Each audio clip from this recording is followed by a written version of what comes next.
ಗರ್ಭಿಣಿಯರಿಗೆ ಗಂಡಾಂತರ ವಿಶೇಷ ಕಾರ್ಯಕ್ರಮಕ್ಕೆ ಸ್ವಾಗತ. ನಾನು ಮಾಲ್ತೇಶ್. ನಿಮ್ಗೆಲ್ಲ ಅನುಭವಕ್ಕೆ ಬಂದಿರಬಹುದು, ನಿಮ್ಮ ಅಕ್ಕಪಕ್ಕ ಎಲ್ಲ ನೀವು ನೋಡಿರ್ತೀರಾ. ಈ ಬಾರಿಯ ಕೊರೋನಾದ ಎರಡನೇ ಅಲೆಯ ಸಂದರ್ಭದಲ್ಲಿ ಗರ್ಭಿಣಿಯರು ಬಹಳ ಸಮಸ್ಯೆಯನ್ನ ಅನುಭವಿಸ್ತಾ ಇದ್ದಾರೆ. ಗರ್ಭಿಣಿಯರು ಹೇಗೆ ಈ ಸನ್ನಿವೇಶವನ್ನ ನಿಭಾಯಿಸಬೇಕಾಗಿದೆ, ಉತ್ತಮವಾದಂತಹ ರೀತಿಯಲ್ಲಿ ಅವರು ಚಿಕಿತ್ಸೆಯನ್ನ ಪಡೆದು ಒಂದು ಹೊಸ ಜನ್ಮಕ್ಕೆ ಹೇಗೆ ಅವರು ಜನ್ಮ ಕೊಡುವಂತ ನಿಟ್ಟಿನಲ್ಲಿ ವ್ಯವಸ್ಥೆಯನ್ನ ಮಾಡ್ಕೊಳ್ಬೇಕಿದೆ ಅನ್ನುವಂಥದ್ದನ್ನ ಈ ಕಾರ್ಯಕ್ರಮದ ಮುಖೇನವಾಗಿ ನಾವು ನಿಮ್ಗೆ ತಿಳಿ ಹೇಳ್ತಾ ಹೋಗ್ತೀವಿ. ನಮ್ಮ ಜೊತೆಗೆ ಇದಕ್ಕೆ ಸಂಬಂಧಪಟ್ಟ ಹಾಗಿನ ತಜ್ಞರು ಕೂಡ ವೈದ್ಯರು ಕೂಡ ಜಾಯಿನ್ ಆಗ್ತಾ ಹೋಗ್ತಾರೆ. ಬಟ್ ಅದಕ್ಕಿಂತ ಮುನ್ನ ಈ ಎರಡನೇ ಅಲೆ ಸಂದರ್ಭದಲ್ಲಿ ಗರ್ಭಿಣಿಯರಿಗೆ ಹೇಗೆ ಸಮಸ್ಯೆ ಆಗಿದೆ ಅನ್ನೋದನ್ನ ಮೊದಲಿಗೆ ನೋಡ್ಕೊಂಡ್ ಬಂದ್ಬಿಡೋಣ ಬಿಡಿ. ಗರ್ಭಿಣಿಯರಿಗೆ ಕೊರೋನಾ ಬಂದ್ರೆ ಜೋಡಿ ಜೀವಕ್ಕೂ ಕೂಡ ಆಪತ್ತು ಕಂಡು ಬರ್ತಾ ಇದೆ. ಅದರಲ್ಲೂ ತಾಯಿ ಹೊಟ್ಟೆ ಒಳಗಿರುವಂತಹ ಮಗು ಇಬ್ಬರಿಗೂ ಕೂಡ ಸಮಸ್ಯೆ ಆಗಿರುವಂತದನ್ನ ನಾವು ಗಮನಿಸ್ತಾ ಇದ್ದೀವಿ. ಕರುಳ ಬಳ್ಳಿಗೂ ಕೊಳ್ಳಿ ಇಡ್ತಾ ಇದೆ ಈ ಎರಡನೇ ಅಲೆಯ ಕೊರೋನಾ ಅನ್ನುವಂಥದ್ದನ್ನ ನಾವು ಕೆಲವೊಂದು ಕೇಸ್ ಸ್ಟಡಿ ನೋಡಿದಂತ ಸಂದರ್ಭದಲ್ಲಿ ಹೌದು ಅದು ನಮ್ಗೆ ಗಮನಕ್ಕೆ ಬರ್ತಾ ಇದೆ. ಗರ್ಭಕ್ಕೆ ಹೊಕ್ಕಿ ಜೀವ ಹಿಂಡ್ತಾ ಇದೆ ಈ ಕೊರೋನಾ ವೈರಸ್ ಅನ್ನುವಂಥದ್ದು ಕೂಡ ಸ್ಪಷ್ಟ. ಆದ್ರೆ ಭಯದ ಜೊತೆಗೇನೆ ಎಚ್ಚರಿಕೆ ವಹಿಸಬೇಕಾದಂತ ಅನಿವಾರ್ಯತೆ ಇದೆ. ಎಚ್ಚರಿಕೆಯನ್ನ ವಹಿಸಿದ್ರೆ ಹಸುಗೂಸು ಜೊತೆಗೆ ತಾಯಿ ಇಬ್ರು ಕೂಡ ಸುರಕ್ಷಿತವಾಗಿರೋದಕ್ಕೆ ಅವಕಾಶ ಇದೆ. ಇಬ್ರು ಕೂಡ ಒಳ್ಳೆ ರೀತಿಯಲ್ಲಿ ಚಿಕಿತ್ಸೆಯನ್ನ ಪಡೆದು ಕೆಲ ಎಚ್ಚರಿಕೆಯನ್ನ ವಹಿಸಿ ಈ ಕೊರೋನಾದ ವಿರುದ್ಧವಾಗಿ ಗೆಲ್ಲೋದಕ್ಕೂ ಕೂಡ ಅವಕಾಶ ಇದೆ.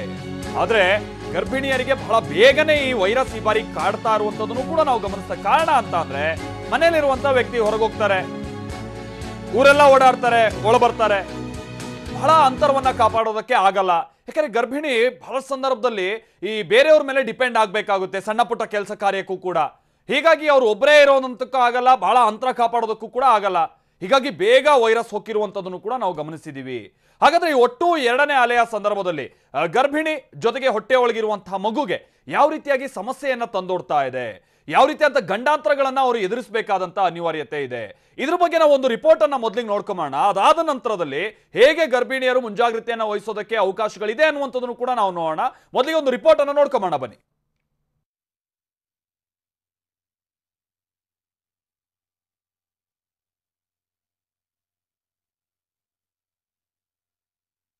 ಕೊರೋನಾ ರಣಕೇಕೆಗೆ ಕರುನಾಡು ಅಕ್ಷರಶಃ ತತ್ತರಿಸಿ ಹೋಗಿದೆ. ನಿತ್ಯ ಸೋಂಕಿನ ಹೊಡೆತಕ್ಕೆ ಸಾಯೋರ ಸಂಖ್ಯೆ ದಿಗಿಲು ಹುಟ್ಟಿಸ್ತಾ ಇದೆ. ಆಸ್ಪತ್ರೆಯಲ್ಲಿ ನರಳಾಡೋರು ಎಷ್ಟು ಜನವೋ, ಆಸ್ಪತ್ರೆ ಸಿಗದೆ ಒದ್ದಾಡೋರು ಎಷ್ಟು ಜನರು. ಪರಿಸ್ಥಿತಿ ಹೀಗಿರುವಾಗ ಕೊರೋನಾದ ಮತ್ತೊಂದು ಕ್ರೂರ ಮುಖ ಮನುಕುಲವನ್ನೇ ನಡುಗಿಸಿ ಬಿಟ್ಟಿದೆ. ಕರುಳ ಬಳ್ಳಿಗೂ ಕೊಳ್ಳೆ ಇಡ್ತಿದೆ ಕೊರೋನಾ ಕ್ರೂರಿ.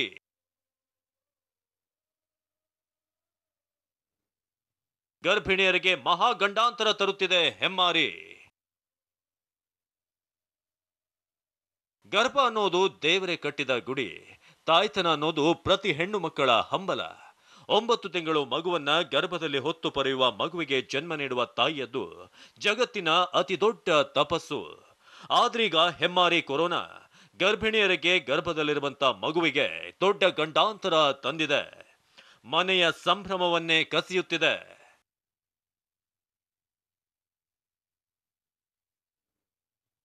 ಗರ್ಭಿಣಿಯರಿಗೆ ವೈರಸ್ ದಾಳಿ, ತಾಯಿ ಮಗು ಬಲಿ.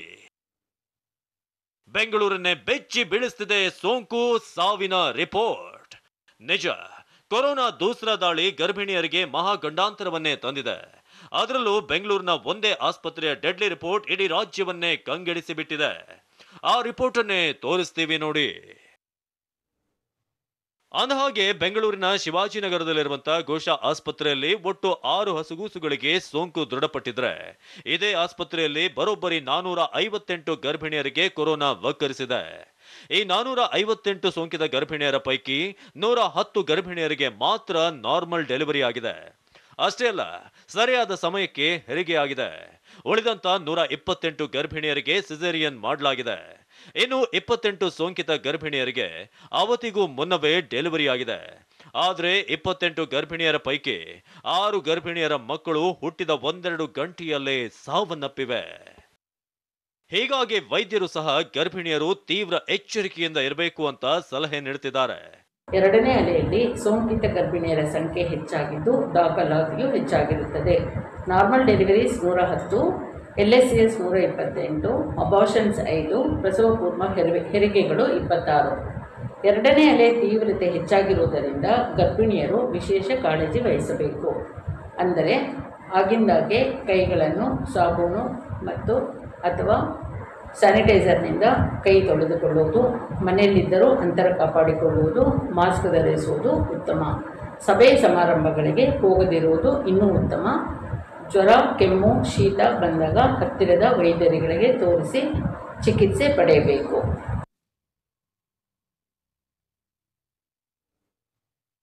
ಕೊರೋನಾದಿಂದ ಗರ್ಭಿಣಿಯರಿಗೆ 5 ಗಂಡಾಂತರ.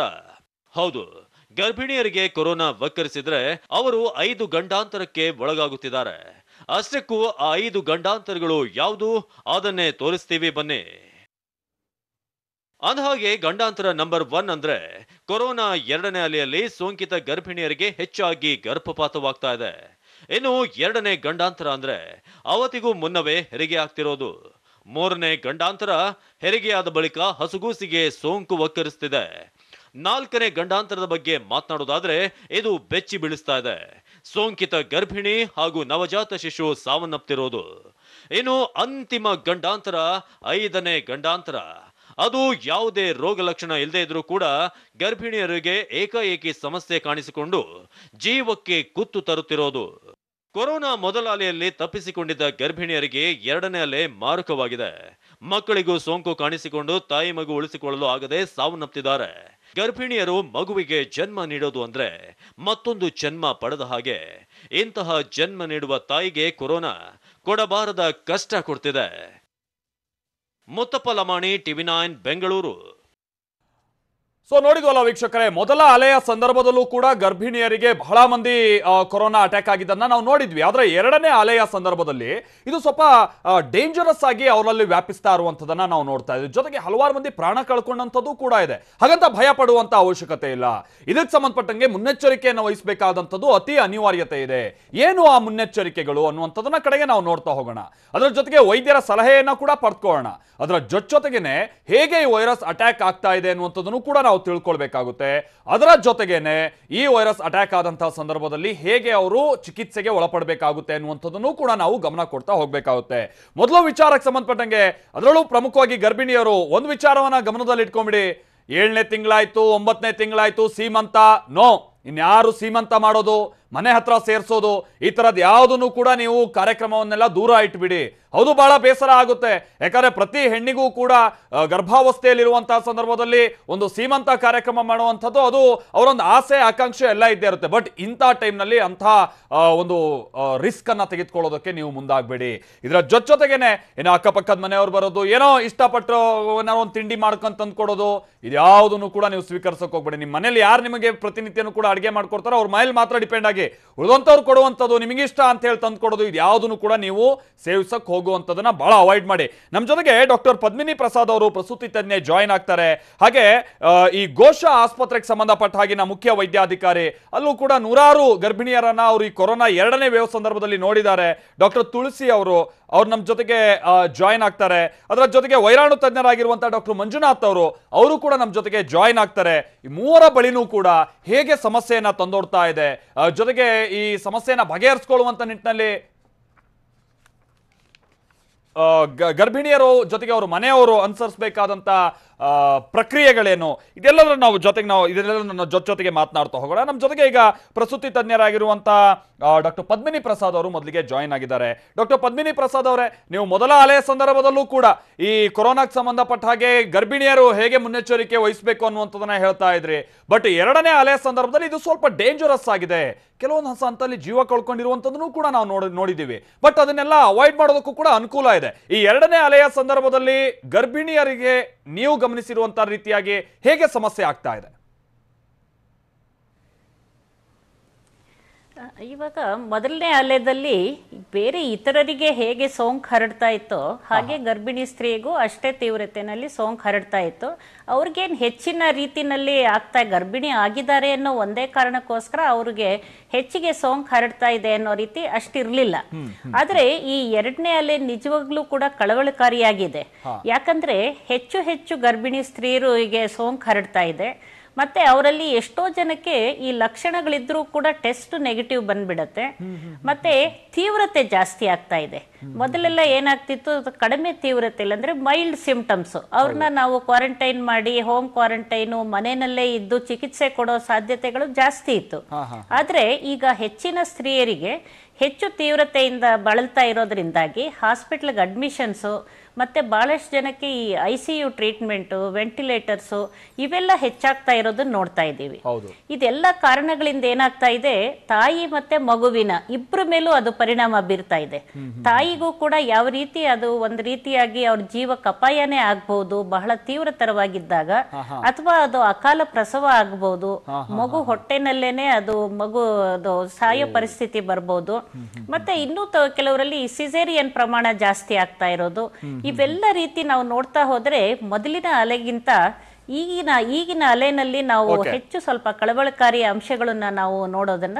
ಓಕೆ ಡಾಕ್ಟರ್ ಮಾತನಾಡ್ತೀನಿ ನಾನು ನಿಮ್ ಜೊತೆಗೆ. ಪದ್ಮಿನಿ ಪ್ರಸಾದ್ ಅವರೇ, ಈಗ ತಾನೇ ನಮ್ಮ ಜೊತೆಗೆ ಡಾಕ್ಟರ್ ಕೂಡ ಹೇಳ್ತಾ ಇದ್ದ ಹಾಗೆ ಮೊದಲ ಅಲೆಗಿಂತ ಎರಡನೇ ಅಲೆಯ ಸಂದರ್ಭದಲ್ಲಿ ಬಹಳ ಭಿನ್ನವಾಗಿ ಮತ್ತೆ ಬಹಳ ಡೇಂಜರಸ್ ಆಗಿ ನಾವು ಗರ್ಭಿಣಿಯರಲ್ಲಿ ಈ ಸೋಂಕನ್ನ ಗಮನಿಸ್ತಾ ಇದ್ದೀವಿ. ನಾವು ಏನೇನು ಗಂಡಾಂತರಗಳಿದೆ ಅನ್ನುವಂಥದ್ದನ್ನ ಗರ್ಭಿಣಿಯರಿಗೆ ಸಂಬಂಧಪಟ್ಟ ಹಾಗೆ ನಿಮಗೆ ವಿವರಿಸ್ತಾ ಹೋಗ್ತೀವಿ. ನೀವು ಅದಕ್ಕೆಲ್ಲ ಸಂಬಂಧಪಟ್ಟಕ್ಕೆ ಸ್ವಲ್ಪ ಎಚ್ಚರಿಕೆ ತೆಗೆದುಕೊಳ್ಳಿ, ಪ್ರಮುಖವಾಗಿ ಗರ್ಭಿಣಿಯರು ಜೊತೆಗೆ ಅವ್ರ ಮನೆಯಲ್ಲಿರುವಂತವರು ಕೂಡ. ಈ ಕೊರೋನಾದಿಂದಾಗಿ ಗರ್ಭಿಣಿಯರಿಗೆ ಬೇರೆ ಬೇರೆ ತೆರನಾದಂತ ಗಂಡಾಂತರಗಳು ಎದುರಾಗ್ತಾ ಇದೆ. ಯಾವ ಪ್ರಮಾಣದಲ್ಲಿ ಗರ್ಭಿಣಿಯರಿಗೆ ಹಾಗಾದ್ರೆ ಕಂಟಕ ಎದುರಾಗ್ತಾ ಇದೆ, ಅಂಕಿಅಂಶ ಏನ್ ಹೇಳುತ್ತೆ, ಕೇಸ್ ಸ್ಟಡಿಗಳನ್ನ ನೋಡಿದಂತ ಸಂದರ್ಭದಲ್ಲಿ ನಮ್ಗೇನ್ ಗಮನಕ್ಕೆ ಬರ್ತಾ ಇದೆ. TV9 ಬೇರೆ ಬೇರೆ ಹಾಸ್ಪಿಟಲ್ಗಳ ಕಡೆಗೂ ಕೂಡ ಇದಕ್ಕೆ ಸಂಬಂಧಪಟ್ಟಂಗೆ ಗಮನ ಕೊಟ್ಟು, ಬೇರೆ ಬೇರೆ ತಜ್ಞರು ಇದಕ್ಕೆ ಸಂಬಂಧಪಟ್ಟಂಗೆ ಏನ್ ಹೇಳ್ತಾ ಇದ್ದಾರೆ ಅನ್ನುವಂಥದ್ದನ್ನು ಕೂಡ ನಾವು ಗಮನ ಕೊಟ್ಟು ಒಂದಷ್ಟು ವಿಚಾರಗಳನ್ನ ನಿಮ್ಮ ಮುಂದೆ ಈಗ ನಾವು ಪ್ರಸ್ತುತಪಡಿಸ್ತಾ ಇದ್ದೀವಿ. ಏನು, ಕೊರೋನಾದಿಂದ ಗರ್ಭಿಣಿಯರಿಗೆ ಗಂಡಾಂತರ ನಂಬರ್ 1, ಪ್ರಮುಖವಾದಂತ 5 ಗಂಡಾಂತರ ಇದೆ. ಅದರಲ್ಲಿ ಮೊದಲ ಗಂಡಾಂತರ ಅಂದ್ರೆ ಗರ್ಭಪಾತ ಆಗ್ತಾ ಇರುವಂಥದ್ದು.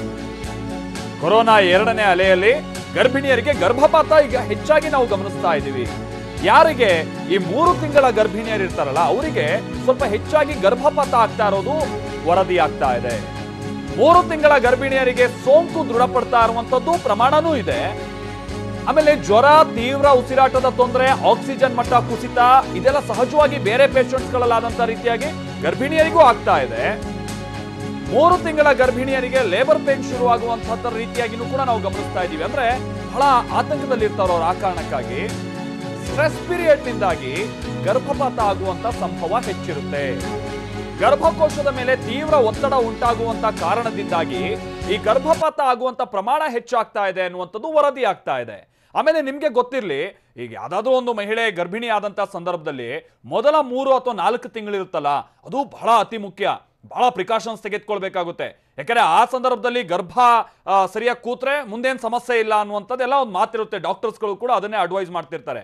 ಬಟ್ ಇಂಥ 3 ತಿಂಗಳು 4 ತಿಂಗಳು ಟೈಮ್ನಲ್ಲೇ ಸ್ವಲ್ಪ ಜಾಸ್ತಿ ಸ್ಟ್ರೆಸ್ ಆಗೋದು, ಆಮೇಲೆ ಅವರಿಗೆ ಮೊದಲೇ ಸಮಸ್ಯೆ ಇರುತ್ತೆ. ನೀವು ಎಷ್ಟೋ ಜನ ಗಮನಿಸ್ಬೋದು, ಊಟ ನೋಡ್ತಿದ್ದಂಗೆ ವಾಂತಿ ಬರೋಕೆ ಶುರು ಆಗುತ್ತೆ ಅವರಿಗೆ. ಯಾಕಂದ್ರೆ ತಿನ್ನೋದಕ್ಕೆ ಅಷ್ಟು ಮನಸ್ಸಿಗೆ ಹಿಡಿಸಲ್ಲ ಅವರಿಗೆ, ದೇಹ ಅದನ್ನ ಅರಗಿಸ್ಕೊಳ್ಳಲ್ಲ.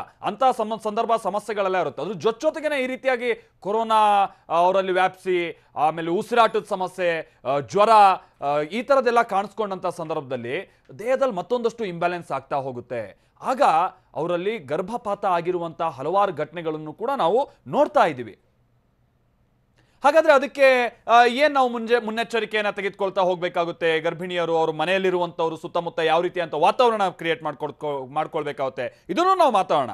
ನಮ್ಮ ಜೊತೆಗೆ ಘೋಷ ಆಸ್ಪತ್ರೆಗೆ ಸಂಬಂಧಪಟ್ಟ ಹಾಗಿನ ಮುಖ್ಯ ವೈದ್ಯಾಧಿಕಾರಿಗಳಾಗಿರುವಂತಹ ಡಾಕ್ಟರ್ ತುಳಸಿ ಅವರು ಜಾಯ್ನ್ ಆಗಿದ್ದಾರೆ. ಡಾಕ್ಟರ್ ತುಳಸಿ ಅವರೇ, ನೀವು ಪ್ರತಿನಿತ್ಯನೂ ಕೂಡ 10 ಗರ್ಭಿಣಿಯವರನ್ನ ಟ್ರೀಟ್ ಮಾಡ್ತಾ ಇರ್ತೀರಾ. ನಿಮ್ಮ ಹಾಸ್ಪಿಟಲ್ನಲ್ಲೂ ಕೂಡ ನಾವು ಕಣ್ಣಾಯಿಸಿದಂತ ಸಂದರ್ಭದಲ್ಲಿ ನಮ್ಗೆ ಅದು ಗಮನಕ್ಕೆ ಬಂತು.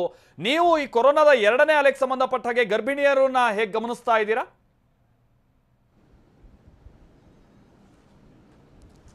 ಈಗ ಪೇಷಂಟ್ಗಳು ದಿನಕ್ಕೆ 10-15ರಿಂದ ಅಡ್ಮಿಟ್ ಆಗ್ತಾರೆ. ಅದು 3 ತಿಂಗಳವರು ಇರ್ತಾರೆ, 5 ತಿಂಗಳವರು ಇರ್ತಾರೆ, ಡೆಲಿವರಿ ಪೇನ್ ಇಟ್ಕೊಂಡು ಬರೋರು ಇರ್ತಾರೆ, ಸಿಂಪ್ಟಮ್ಸ್ ಇರ್ತವೆ, ಸಿಂಪ್ಟಮ್ಸ್ ಇಲ್ಲದೆ ಇರೋರು ಅಡ್ಮಿಟ್ ಆಗ್ತಾ ಇದ್ದಾರೆ.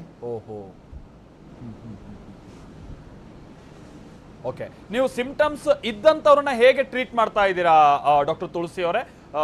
ಏನಾದ್ರು ಬಹಳ ಸಮಸ್ಯೆಗಳು ಕಾಣಿಸ್ಕೊಳ್ತಾ ಇರುವಂಥದ್ದನ್ನ ನೀವು ಹೇಗೆ ಗಮನಿಸ್ತಾ ಇದ್ದೀರಾ?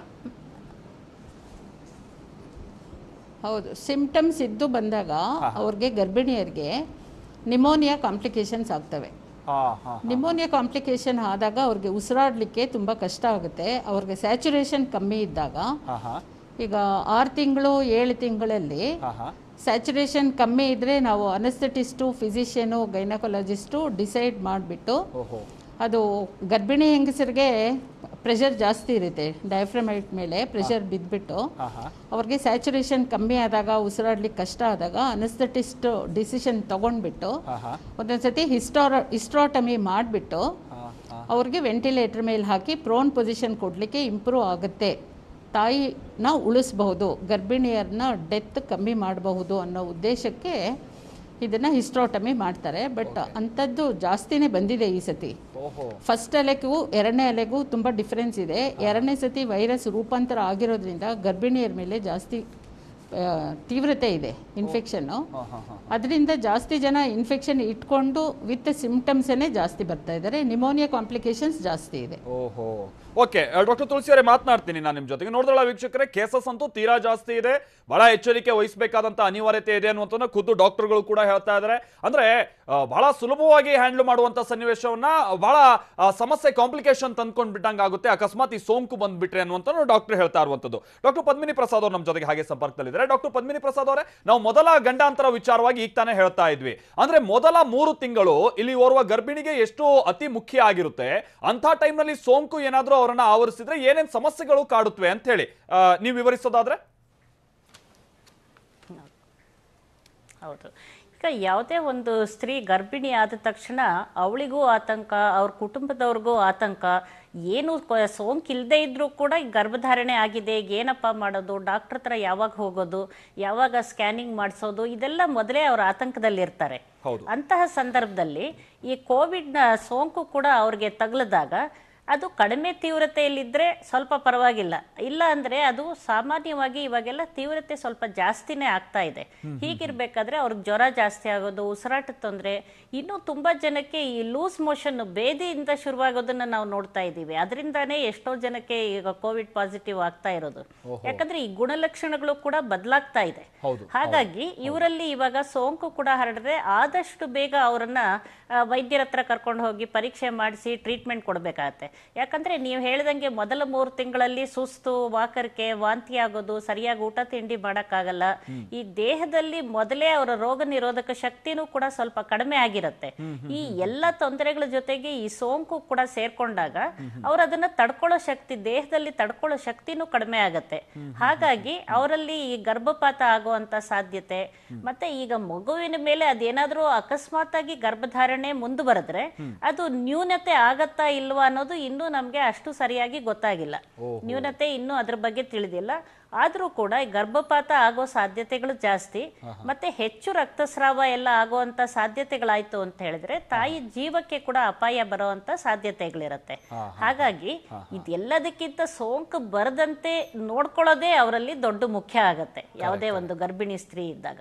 ಡಾಕ್ಟರ್, ಇನ್ನೊಂದು ವಿಚಾರ ಅಂದ್ರೆ ಈ ಮೊದಲ 3 ತಿಂಗಳು ಅಥವಾ ಈ ಗರ್ಭಿಣಿ ಓವರ್ ಆಲ್ ಟೈಮ್ ನಲ್ಲೂ ಕೂಡ ಅವರು ಬೇರೆ ಟೈಮ್ ನಲ್ಲಿ ತೆಗೆದುಕೊಳ್ತಾ ಇದ್ದಂತ ರೀತಿಯಾಗಿ ಜ್ವರ, ಶೀತಕ್ಕೆ ತೆಗೆದುಕೊಳ್ಳುವಂತ ಟ್ಯಾಬ್ಲೆಟ್ಸ್ ಅನ್ನ ಅತಿಯಾಗಿ ತೆಗೆದುಕೊಳ್ಬಾರ್ದು. ಅದು ಗರ್ಭದ ಮೇಲೂ ಕೂಡ ಪ್ರಭಾವ ಆಗ್ಬಹುದು, ಹುಟ್ಟುವಂತ ಮಗುವಿಗೂ ಸಮಸ್ಯೆಯನ್ನ ಮುಂದೆ ತಂದೋಡ್ಬಹುದು ಅನ್ನುವಂಥದ್ದೆಲ್ಲ ಹೇಳ್ತಾ ಇರ್ತಾರೆ ಡಾಕ್ಟರ್ಸ್. ಈಗ ನಾವು ಯೂಶುವಲ್ ಮೆಡಿಕೇಶನ್ ಅನ್ನ ಇವ್ರು ಫಾಲೋ ಮಾಡೋದಕ್ಕಾಗುತ್ತಾ, ಅಥವಾ ಅದಕ್ಕಂತಾನೆ ಬೇರೆ ತರಂತ ಮೆಡಿಕೇಶನ್ ಅನ್ನ ಅವ್ರು ಫಾಲೋ ಮಾಡ್ಬೇಕಾಗುತ್ತಾ? ಗರ್ಭಪಾತದಿಂದ ತಪ್ಪಿಸಿಕೊಳ್ಳುವಂತ ನಿಟ್ಟಿನಲ್ಲಿ ಅಥವಾ ಅದನ್ನ ಆಗದೇ ಇರುವಂತ ನಿಟ್ಟಿನಲ್ಲಿ ಮೊದಲ 3 ತಿಂಗಳ ಗರ್ಭಿಣಿಯರು ಹೇಗೆ ಗಮನ ಕೊಡಬೇಕು? ಈಗ ಆದಷ್ಟು ತಾಯಿ ಮಗುವಿನ ಇಬ್ಬರನ್ನು ಗಮನದಲ್ಲಿ ಇಟ್ಕೊಂಡು ಚಿಕಿತ್ಸೆ ಕೊಡೋಕೆ ವೈದ್ಯರು ಶ್ರಮ ಪಡ್ತಾರೆ. ಆದ್ರೆ ಈಗ ರೋಗದ ತೀವ್ರತೆ ಜಾಸ್ತಿ ಇದ್ರೆ ನಾವು ಈಗ ಗರ್ಭಧಾರಣೆ ಏನಾಗತ್ತೆ ಅನ್ನೋದು ಯೋಚನೆ ಮಾಡೋಕ್ಕಿಂತ ತಾಯಿನ ಉಳಿಸೋದು ನಮ್ಮ ಮುಖ್ಯ ಆಗತ್ತೆ. ಆದ್ರಿಂದ ಯಾವುದೇ ಔಷಧಿ ಅವಳನ್ನ ಉಳಿಸೋದಕ್ಕೆ ಬೇಕಾಗೋ ಅಂತ ಔಷಧಿನ ನಾವು ಕೊಡ್ಲೇಬೇಕಾಗತ್ತೆ, ಗರ್ಭಪಾತ ಆದ್ರೂ ಪರವಾಗಿಲ್ಲ ಅಂತ. ಆದ್ರಿಂದ ಆದಷ್ಟು ಇಬ್ಬರನ್ನು ಉಳಿಸಕ್ ಪ್ರಯತ್ನ ಮಾಡಿ. ಬಟ್ ತೀವ್ರತೆ ಜಾಸ್ತಿ ಇದ್ದಾಗ ಮಾತ್ರ ನಾವು ಖಂಡಿತ ತಾಯಿನ ಉಳಿಸೋ ಕಡೆನೆ ಹೆಚ್ಚಿಗೆ ಗಮನ ಕೊಡಬೇಕಾಗತ್ತೆ. ಈಗ ಜ್ವರಕ್ಕೆ ಇದಕ್ಕೆಲ್ಲ ತಗೊಳ್ಳೋವಂಥ ಸಾಧಾರಣ ಕಾಯಿಲೆಗಳು, ಸಾಧಾರಣ ಔಷಧಿಗಳು, ಪ್ಯಾರಾಸಿಟಮಾಲು, ಕೆಲವು ಆಂಟಿಬಯೋಟಿಕ್ಸ್ ಇದನ್ನೆಲ್ಲ ಕೊಡ್ಬೋದು ಮೊದಲು 3 ತಿಂಗಳಾದ್ರೂ ಕೂಡ. ಆ ಮಗುವಿನ ಮೇಲೆ ಪರಿಣಾಮ ಬೀರದೆ ಇರುವಂತ ಔಷಧಿಗಳನ್ನ ನೋಡಿ ಕೊಡ್ಲೇಬೇಕಾಗತ್ತೆ. ಮತ್ತೆ ಇದಕ್ಕೂ ಹೆಚ್ಚಿನ ಅವಳಿಗೆ ಚಿಕಿತ್ಸೆ ಬೇಕಾಗಿತ್ತು ಅಂತ ಹೇಳಿದ್ರೆ ಖಂಡಿತವಾಗ್ಲೂ ನಾವು ಗರ್ಭಧಾರಣೆನ ಮನಸ್ಸಿನಲ್ಲಿ ಇಟ್ಕೊಳ್ಳದೆ ನಾವು ತಾಯಿನ ಉಳಿಸೋ ಕಡೆ ನಾವು ಹೆಚ್ಚಿಗೆ ಗಮನ ಕೊಡ್ಲೇಬೇಕಾಗತ್ತೆ. ಓಕೆ ಓಕೆ ಮಾತನಾಡ್ತೀನಿ ಡಾಕ್ಟರ್ ನಿಮ್ಮ ಜೊತೆಗೆ. ಹಾಗೆ ನಮ್ಮ ಜೊತೆಗೆ ಡಾಕ್ಟರ್ ತುಳಸಿ ಅವರು ಕೂಡ ಸಂಪರ್ಕದಲ್ಲಿರ್ತಾರೆ. ಈಗ ಒಂದು ಗಂಡಾಂತರ ನಾವು ಗಮನಿಸಿದ್ವಿ, ಮೊದಲ 3 ತಿಂಗಳ ಸಮಸ್ಯೆ ಏನೇನಾಗುತ್ತೆ ಅನ್ನುವಂಥದ್ದನ್ನ ಹೇಗೆ ಅದರಿಂದ ಎಚ್ಚರಿಕೆ ವಹಿಸೋದಕ್ಕೆ ಅವಕಾಶ ಇದೆ ಅನ್ನುವಂಥ ಡಾಕ್ಟರ್ ಹೇಳ್ತಾ ಇದ್ರು. ಮುಂದುವರೆದ ಭಾಗವಾಗಿ ಬಹಳ ಬೇಗನೆ ಅವರಿಗೆ ಏನೋ ಪೇನ್ ಶುರುವಾಗುವಂಥದ್ದಾಗಿರಬಹುದು, ಅಥವಾ ಅತಿ ಬೇಗನೆ ಅವರಲ್ಲಿ ಏನೋ ಅವಧಿಗೂ ಮುನ್ನನೇ ಹೆರಿಗೆ ಆಗುವಂಥ ಸನ್ನಿವೇಶ ಆಗಿರಬಹುದು, ಮಗು ಹುಟ್ಟಿದಂಥ ನಂತರದಲ್ಲೂ ಕೂಡ ಹೇಗೆ ಕೇರ್ ತೆಗೆದುಕೊಳ್ಬೇಕು, ಆಮೇಲೆ ಈಗ 3 ತಿಂಗಳು 5 ತಿಂಗಳು 7 ತಿಂಗಳು ಈ ರೀತಿ ಅಂತ ಟೆಸ್ಟ್ ಅನ್ನ ಮಾಡಿಸ್ತಾನೆ ಇರಬೇಕಾಗುತ್ತೆ. ಅದನ್ನು ಅವಾಯ್ಡ್ ಮಾಡೋದಕ್ಕೆ ಏನಾದರೂ ಅವಕಾಶಗಳು ಇದೆಯಾ ನಿಜಕ್ಕೂ ಇಂಥ ಟೈಮ್ನಲ್ಲಿ? ಯಾಕಂದ್ರೆ ಎಲ್ಲಿ ಸೋಂಕು ಹಬ್ಬುತ್ತೆ ಅನ್ನುವಂಥ ಆತಂಕ ಇರುತ್ತಲ್ಲ, ಆ ಕಾರಣಕ್ಕಾಗಿ ಅದೆಲ್ಲದರ ಬಗ್ಗೆ ಮಾತಾಡೋಣ ಚಿಕ್ಕ ಬ್ರೇಕ್ನ ನಂತರ. ಮೊದಲ ಗಂಡಾಂತರಕ್ಕೆ ಸಂಬಂಧಪಟ್ಟ ಹಾಗೆ ನಾವು ವೈದ್ಯರ ಬಳಿ ಕೇಳಿ ಏನಾಗಬಹುದು ಸಮಸ್ಯೆಗಳು ಅನ್ನುವಂಥದ್ದನ್ನ ನಾವು ತಿಳಿದುಕೊಳ್ತಾ ಇದ್ವಿ. ಎರಡನೇದೊಂದು ಗಂಡಾಂತರ ಈ ಬಾರಿ ಗರ್ಭಿಣಿಯರಿಗೆ ಕಾಡ್ತಾ ಇರುವಂಥದ್ದು ಅಂತ ಅಂದ್ರೆ ಅದು ಅವಧಿಗೂ ಮುನ್ನವೇ ಗರ್ಭಿಣಿಯರಿಗೆ ಹೆರಿಗೆ ಆಗ್ತಾ ಇರುವಂಥದ್ದು. ಎರಡನೇ ಗಂಡಾಂತರ ಇದು. ಸೋಂಕಿತ ಗರ್ಭಿಣಿಯರಿಗೆ ಅವಧಿಗೂ ಮುನ್ನವೇ ಹೆರಿಗೆ ಆಗ್ತಾ ಇರುವಂಥದ್ದು ಬಹಳ ಕೇಸಸ್ಗಳನ್ನ ನಾವು ನೋಡ್ತಾ ಇದ್ವಿ. 7 ತಿಂಗಳು 8 ತಿಂಗಳು ಈ ಟೈಮ್ನಲ್ಲೇ ಗರ್ಭಿಣಿಯರಿಗೆ ಹೆರಿಗೆ ಆಗ್ತಾ ಇದೆ. ಸೋಂಕಿತ ಗರ್ಭಿಣಿಯರಿಗೆ ಯಾಕೆ ಹೆರಿಗೆ ಆಗುತ್ತೆ ಬೇಗ ಅಂತ? ಸೋಂಕಿತ ಗರ್ಭಿಣಿಯರಿಗೆ ತೀವ್ರ ಉಸಿರಾಟದ ತೊಂದರೆ ಕಾಣಿಸ್ಕೊಳ್ಳುತ್ತೆ. ಮೊದಲಿಗೆ ಗರ್ಭಿಣಿಯರಿಗೆ ಶ್ವಾಸಕೋಶದ ಮೇಲೆ ಅಂತ ಟೈಮ್ನಲ್ಲಿ ಒತ್ತಡ ಹೆಚ್ಚಾಗ್ತಾ ಹೋಗುತ್ತೆ. ಸಹಜವಾಗಿ ಬೇರೆ ಪೇಷಂಟ್ಸ್ಗಳಿಗೆ ಆದಂತ ರೀತಿಯಾಗಿ ಶ್ವಾಸಕೋಶದಿಂದ ಉಸಿರಾಡೋದಕ್ಕೆ ತೊಂದರೆಯಾಗಿ ಹೆರಿಗೆ ನೋವು ಶುರುವಾಗುತ್ತೆ. ಕೊರೋನಾದಿಂದ ತಾಯಿ ಮಗುವಿನ ಜೀವಕ್ಕೆ ಇಂಥ ಟೈಮ್ನಲ್ಲಿ ಸಂಚಕಾರ ಉಂಟಾಗುತ್ತೆ. ಆಗ ಏನ್ ಮಾಡ್ಬೇಕಾಗುತ್ತೆ? ಆಗ ಅನಿವಾರ್ಯವಾಗಿ ಅವಧಿಗೂ ಮುನ್ನವೇ ಗರ್ಭಿಣಿಯರಿಗೆ ಹೆರಿಗೆ ಮಾಡಬೇಕಾದಂತ ಸಂದರ್ಭ ಬಂದ್ಬಿಡುತ್ತೆ. ಸೋಂಕಿತ ಗರ್ಭಿಣಿಯರಿಗೆ ಇಂಥ ಟೈಮ್ನಲ್ಲಿ ನಾರ್ಮಲ್ ಹೆರಿಗೆ ಆಗಲ್ಲ. ಉಳಿಸ್ಕೊಳ್ಳೋದೇ ದೊಡ್ಡದು ತಾಯಿಯನ್ನ ಮಗುವನ್ನ. ಅಂಥದ್ರಲ್ಲಿ ನಾರ್ಮಲ್ ಡೆಲಿವರಿಗೆ ಟ್ರೈ ಮಾಡುವಂಥದ್ದು ಸ್ವಲ್ಪ ರಿಸ್ಕೆ. ಹೀಗಾಗಿ ಅನಿವಾರ್ಯವಾಗಿ ಸಿಸೇರಿಯನ್ ಮಾಡಲಾಗುತ್ತೆ. ಸೋಂಕಿತ ಗರ್ಭಿಣಿಯರ ಪೈಕಿ 5% ಮಂದಿಗೆ ಸಿಸೇರಿಯನ್ ಮಾಡ್ತಾ ಇರುವಂಥದ್ದನ್ನ ನಾವು ಗಮನಿಸ್ತಾ ಇದ್ದೀವಿ. ಬಹಳ ಸಂದರ್ಭದಲ್ಲಿ ಅವಧಿಗೂ ಮುನ್ನ ಜನಿಸಿದಂತ ಮಕ್ಕಳು ಸಾವನ್ನಪ್ಪುವಂತ ಚಾನ್ಸಸ್ ತೀರಾ ಹೆಚ್ಚಿರುತ್ತೆ. ಹೀಗಾಗಿ ಅವಧಿಗೂ ಮುನ್ನ ಇಲ್ಲಿ ಡೆಲಿವರಿ ಆಗ್ಬಿಟ್ರೆ ಆಯ್ತಪ್ಪ ಈಗ ಮಗು ಉಳಿಯುತ್ತೆ ಅಂತ ಅಂದ್ರೆ ಓಕೆ ಗೋ ಹೆಡ್ ಅಂತ ಸಹಜವಾಗಿ ಫ್ಯಾಮಿಲಿ ಮೆಂಬರ್ಸ್ ಅದಕ್ಕೆ ಓಕೆ ಅಂತ ಹೇಳ್ಬಿಡ್ತಾರೆ. ಬಟ್ ಮಗುನೂ ಕೂಡ ಕೆಲವೊಂದು ಸಂದರ್ಭದಲ್ಲಿ ಉಳಿಸ್ಕೊಳ್ಳೋಕೆ ಆಗದೆ ಇರುವಂತ ಸನ್ನಿವೇಶ ಬಂದ್ಬಿಡುತ್ತೆ. ಇದು ಇಲ್ಲಿ ದೊಡ್ಡ ಸಮಸ್ಯೆಯನ್ನ ತಂದೊಡ್ಡೋದು. ಹೀಗಾಗಿ ಕೇವಲ 1 ರಿಂದ 3 ತಿಂಗಳ ಗರ್ಭಿಣಿಯರು ಮಾತ್ರ ಅಲ್ಲ, 8-9ನೇ ತಿಂಗಳಲ್ಲಿರುವಂತವರು ಕೂಡ ಗಮನ ಕೊಡಬೇಕು ಅನ್ನುವಂಥದ್ದು ಇದ್ರದ್ದು ಒಂದು ಮೆಸೇಜ್ ಅಷ್ಟೇ. ಡಾಕ್ಟರ್ ತುಳಸಿ ಅವರು ನಮ್ಮ ಜೊತೆಗೆ ಇದಕ್ಕೆ ಸಂಬಂಧಪಟ್ಟಂಗೆ ಜಾಯಿನ್ ಆಗಿದ್ದಾರೆ. ಡಾಕ್ಟರ್ ತುಳಸಿ ಅವರೇ, ನೀವು ನಿಮ್ಮ ಹಾಸ್ಪಿಟಲ್ ಗಮನಿಸಿರುವ ಹಾಗೆ ಈ ಅವಧಿಗೂ ಮುನ್ನವೇ ಏನು ಡೆಲಿವರಿ ಮಾಡಬೇಕಾದಂತ ಅನಿವಾರ್ಯತೆ ಬಂದಿರುವಂತ ಕೇಸಸ್ಗಳನ್ನ ನೀವು ಹೇಗೆ ಗಮನಿಸ್ತಾ ಇದ್ದೀರಾ? ತಾಯಿ ಮಗುವನ್ನ ಉಳಿಸ್ಕೊಳ್ಳೋಕೆ ಈ ಟೈಮ್ನಲ್ಲಿ ಯಾವ ರೀತಿಯಂತ ಪ್ರಯತ್ನಗಳಾಗುತ್ತವೆ ಡಾಕ್ಟರ್ ತುಳಸಿ ಅವರೇ? ಪ್ರಯತ್ನ ನಮ್ಮ ಫಿಸಿಷಿಯನ್ ನೋಡ್ತಾರೆ, ನಮ್ಮ ಗೈನಕಾಲಜಿಸ್ಟ್ ನೋಡ್ತಾರೆ, ಮತ್ತೆ ಅನಸ್ಥೆಟಿಸ್ಟ್ ಇನ್ ಕನ್ಸಲ್ಟೇಷನು. ಇಲ್ಲಿ ತನಕ 481 ಅಡ್ಮಿಷನ್ ಆಗಿದೆ. ಅದರಲ್ಲಿ 118 ನಾರ್ಮಲ್ ಡೆಲಿವರಿ ಆಗಿದೆ, 133 ಸಿಸೇರಿಯನ್ ಆಗಿದೆ. ಈಗ ತೀರಾ ಉಸಿರಾಡಲಿಕ್ಕೆ ತೊಂದರೆ ಆಗಿದೆ ತಾಯಿಗೆ, ಈಗ ಅವ್ರನ್ನ ತಾಯಿನ ಉಳಿಸ್ಲೇಬೇಕು ಅಂದಾಗ 3 ಜನನೂ ಕೂತ್ಕೊಂಡು ಡಿಸೈಡ್ ಮಾಡಿ, ಈಗ ಅಕಸ್ಮಾತ್ ಸಿಸೇರಿಯನ್ ಮಾಡಿದ್ರೆ ಇಲ್ಲ ಹಿಸ್ಟ್ರಾಟಮಿ ಮಾಡಿದ್ರೆ ತಾಯಿ ಪ್ರಾಣ ಉಳಿಸ್ಬೋದು. ಪೇಷಂಟ್ ಕಡೆಯವ್ರ ಹತ್ರ ಕನ್ಸೆಂಟ್ ತೊಗೊಂಡ್ಬಿಟ್ಟು ಈಗ ನಾವು ಸಿಸೇರಿಯನ್ ಮಾಡಿದ್ರೆ ಇಲ್ಲ ಹಿಸ್ಟ್ರಾಟಮಿ ಮಾಡಿ ತಾಯಿನ ವೆಂಟಿಲೇಟರ್ ಮೇಲೆ ಹಾಕಿ ಇಲ್ಲ ಪ್ರೋನ್ ಪೊಸಿಷನ್ ಕೊಟ್ಟು ಉಸಿರಾಡಲಿಕ್ಕೆ ಉತ್ತಮ ಆಗುತ್ತೆ. ಈಗ 50% ರಿಸ್ಕ್ ತೊಗೋಬೇಕು ಅವರು, ಯಾಕೆಂದರೆ ಪ್ರೀಟರ್ಮ್ ಡೆಲಿವರಿ ಇಲ್ಲ ಪ್ರೀಟರ್ಮ್ ಹಿಸ್ಟ್ರಾಟಮಿ ಮಾಡುವಾಗ ಮಗು ತೂಕ ಬರ್ಬೋದು, ಲೋ ಬರ್ತ್ ವೆಯ್ಟ್ ಆಗ್ಬೋದು. ಸೊ ಇವಾಗ ಮಗುನ ವೆಂಟಿಲೇಟರ್ ಮೇಲೆ ಹೋಗೋ ಚಾನ್ಸಸ್ ಜಾಸ್ತಿ ಇರುತ್ತೆ. ಅದನ್ನು ಅವ್ರಿಗೆ ಎಕ್ಸ್ಪ್ಲೇನ್ ಮಾಡಿಬಿಟ್ಟು ಕನ್ಸೆಂಟ್ ತೊಗೊಂಡ್ಬಿಟ್ಟು ನಾವು ಸಿಸೇರಿಯನ್ ಮಾಡಲಿಕ್ಕೆ ವ್ಯವಸ್ಥೆ ಮಾಡ್ತೀವಿ. ಓಕೆ, ಇಂಥ ಟೈಮ್ನಲ್ಲಿ ತಾಯಿ ಹಾಗೆ ಮಗುವನ್ನ, ಯಾಕಂದ್ರೆ ಬಹಳ ಸಂದರ್ಭದಲ್ಲಿ ಕೇಸಸ್ ಅಲ್ಲಿ ನಾವು 7ನೇ ತಿಂಗಳ ಅಂತ್ಯದ ಸಂದರ್ಭದಲ್ಲೂ ಕೂಡ ಡೆಲಿವರಿ ಮಾಡಿ ಆ ಮಗುವನ್ನ ಉಳಿಸ್ಕೊಂಡಿರುವಂತದನ್ನ ಇತರ ಸಂದರ್ಭದಲ್ಲಿ ನಾವು ನೋಡ್ತೀವಿ. ಬಟ್ ಈ ಕೊರೋನಾ ಸಂದರ್ಭದಲ್ಲಿ ಉಳಿಸ್ಕೊಳ್ಳೋಕೆ ಇರುವಂತ ಅವಕಾಶಗಳು ಎಷ್ಟಿರುತ್ತೆ 7-8ನೇ ತಿಂಗಳಲ್ಲಿ ಆಗುವಂತ ಈ ಡೆಲಿವರಿಗೆ ಸಂಬಂಧಪಟ್ಟಂಗೆ ಡಾಕ್ಟರ್? ಇಲ್ಲಿ ತನಕ 26 ಪ್ರೀಟರ್ಮ್ ಡೆಲಿವರೀಸ್ ಆಗಿದೆ. ಓಕೆ, ಅದರಲ್ಲಿ 32 SNCU ಅಡ್ಮಿಷನ್ ಆಗಿದೆ. ಅದರಲ್ಲಿ ಒಂದು 6 ಮಕ್ಕಳಿಗೆ ಪಾಸಿಟಿವ್ ಬಂದಿದೆ. ಓಹೋ, ಓಕೆ, ಅಂದ್ರೆ ಮಕ್ಕಳನ್ನು ಉಳಿಸ್ಕೊಳ್ಳೋಕೆ ಅವಕಾಶ ಆಗಿದೆ. SNCU ಅಡ್ಮಿಟ್ ಮಾಡಿರ್ತೀವಲ್ಲ, ಪ್ರೀಟರ್ಮ್ ಆಗಿದೆ ಆಗಿದೆ. ತಾಯಿನೂ ಉಳಿದಿದ್ದಾರೆ.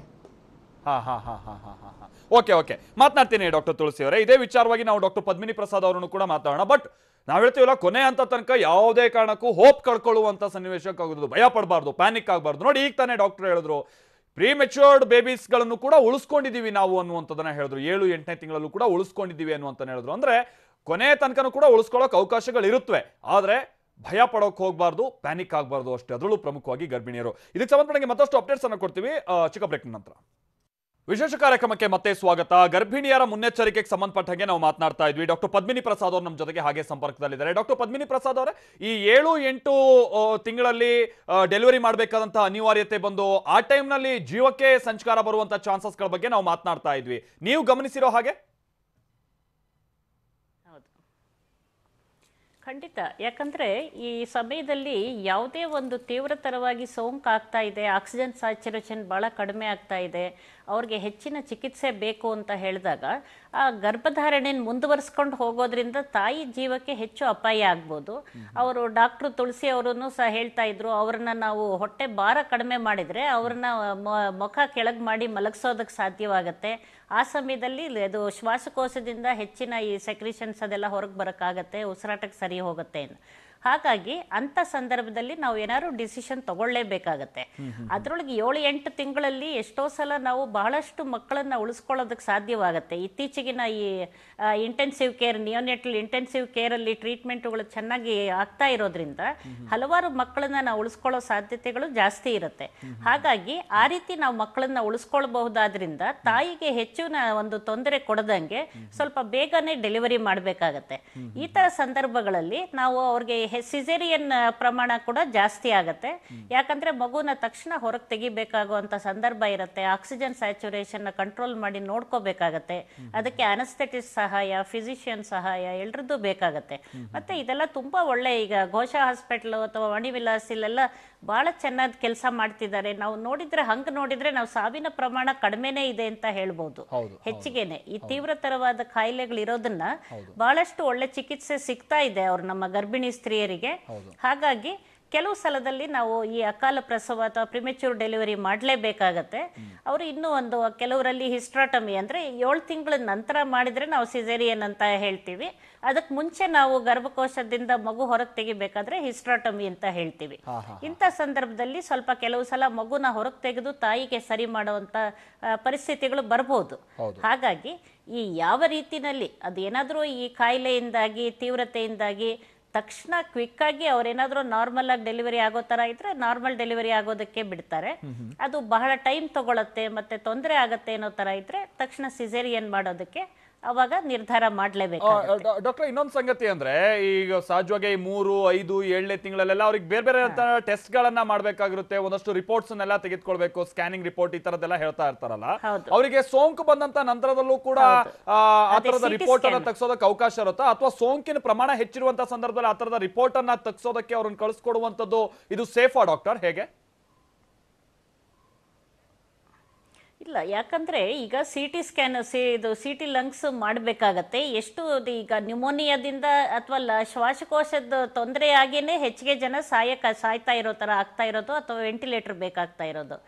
ಈ ಪ್ರೆಗ್ನೆನ್ಸಿ ಇರ್ಬೇಕಾದ್ರೆ ಏನಾಗುತ್ತೆ, ಮಗು ಮೇಲೆ ಆ ರೇಡಿಯೇಷನ್ ಎಫೆಕ್ಟ್ ಆಗತ್ತೆ ಅನ್ನೋದಕ್ಕೋಸ್ಕರವಾಗಿ ಸಿಟಿ ಸ್ಕ್ಯಾನ್ ಮಾಡೋದನ್ನ ಆದಷ್ಟು ಸ್ವಲ್ಪ ನಾವು ಅವಾಯ್ಡ್ ಮಾಡ್ಬೇಕಾಗತ್ತೆ. ಆದ್ರೆ ಮಾಡ್ಲೇಬೇಕಾದ ಸಂದರ್ಭ ಬಂದಾಗ ಈಗ ಅದಕ್ಕೆ ಕೂಡ ಲೆಡೆಪ್ರೆನ್ ಮತ್ತೆ ಆ ತರ ಒಂದು ಅದನ್ನ ಪ್ರೊಟೆಕ್ಷನ್ ಕೊಟ್ಟು ಮಗುವಿಗೆ ರೇಡಿಯೇಷನ್ ಬರದ ರೀತಿನಲ್ಲಿ ನೋಡ್ಕೊಂಡು ಕೆಲವು ಸಲ ಮಾಡಬೇಕಾಗತ್ತೆ ಅಂತ ಸಂದರ್ಭದಲ್ಲಿ. ಆದ್ರೆ ಆದಷ್ಟು ಬೇರೆ ಎಲ್ಲ ಪರೀಕ್ಷೆಗಳು ಮಾಡಿ ಅವರ ಕ್ಲಿನಿಕಲ್ ಸಿಂಪ್ಟಮ್ಸ್ ಅನ್ನು ನೋಡ್ಕೊಂಡು ಡಿಸಿಷನ್ ತಗೋತಾರೆ. ಬಟ್ ಮಾಡಲೇಬೇಕಾದ ಸಂದರ್ಭದಲ್ಲಿ ಅದನ್ನು ಕೂಡ ಮಾಡಬೇಕಾಗತ್ತೆ. ಓಕೆ ಮಾತನಾಡ್ತೀನಿ ಡಾಕ್ಟರ್ ನಿಮ್ಮ ಜೊತೆಗೆ. ನಮ್ಮ ಜೊತೆಗೆ ಮಂಗಳೂರಿನಿಂದ ಡಾಕ್ಟರ್ ಮಂಜುನಾಥ್ ಅವರು ಜಾಯಿನ್ ಆಗ್ತಾ ಇದ್ದಾರೆ, ವೈರಾಣು ತಜ್ಞರು. ಡಾಕ್ಟರ್ ಮಂಜುನಾಥ್ ಅವರೇ, ನಾವು ಈ ಗರ್ಭಿಣಿಯರಿಗೆ ಹೇಗೆ ಈ 2ನೇ ಅಲೆಯ ಸಂದರ್ಭದಲ್ಲಿ ಸೋಂಕಿನಿಂದ ಸಮಸ್ಯೆಗಳು ಆಗ್ತಾ ಇದೆ ಅನ್ನೋದ್ರ ಕಡೆಗೆ ಗಮನ ಕೊಡ್ತಾ ಇದ್ವಿ. ನೀವು ಗಮನಿಸಿರೋ ಪ್ರಕಾರವಾಗಿ ಹೇಗೆ ಈ ಬಾರಿ ಗರ್ಭಿಣಿಯರು ಅತಿ ಹೆಚ್ಚಾಗಿ ಸೋಂಕಿಗೆ ತುತ್ತಾಗ್ತಾ ಇರುವಂತದನ್ನ ನೋಡ್ತಾ ಇದ್ದೀರಾ? ಇಲ್ಲ, ವಿಶೇಷವಾಗಿ ಹಿಂದಿನ ಅಲೆಗೆ ಹೋಲಿಸಿದ್ರೆ ಈಗ ಜಾಸ್ತಿ ಇದ್ದಾರೆ ಅನ್ನೋಂಥದ್ದಿಲ್ಲ. ಆದ್ರೆ ಗರ್ಭಿಣಿಯರಲ್ಲಿ ಈ ಅಲೆಯಲ್ಲಿ ರಿಸ್ಕ್ ಜಾಸ್ತಿ ಆಗುತ್ತೆ. ಈಗ ನಾವು ಗಮನಿಸಿದ ಹಾಗೆ ಮನೆಯಲ್ಲಿ ಯಾರಿಗಾರು ಒಬ್ಬರಿಗೆ ಸೋಂಕು ತಾಗಿದ್ರೆ ಇಡೀ ಮನೆಯವರಿಗೆ ಗೊತ್ತಾಗುವ ಮೊದಲೇ ಎಲ್ಲರಿಗೂ ಸೋಂಕಾಗುವಂತ ಸಂದರ್ಭವನ್ನು ನಾವು ಗಮನಿಸ್ತಾ ಇದ್ದೇವೆ.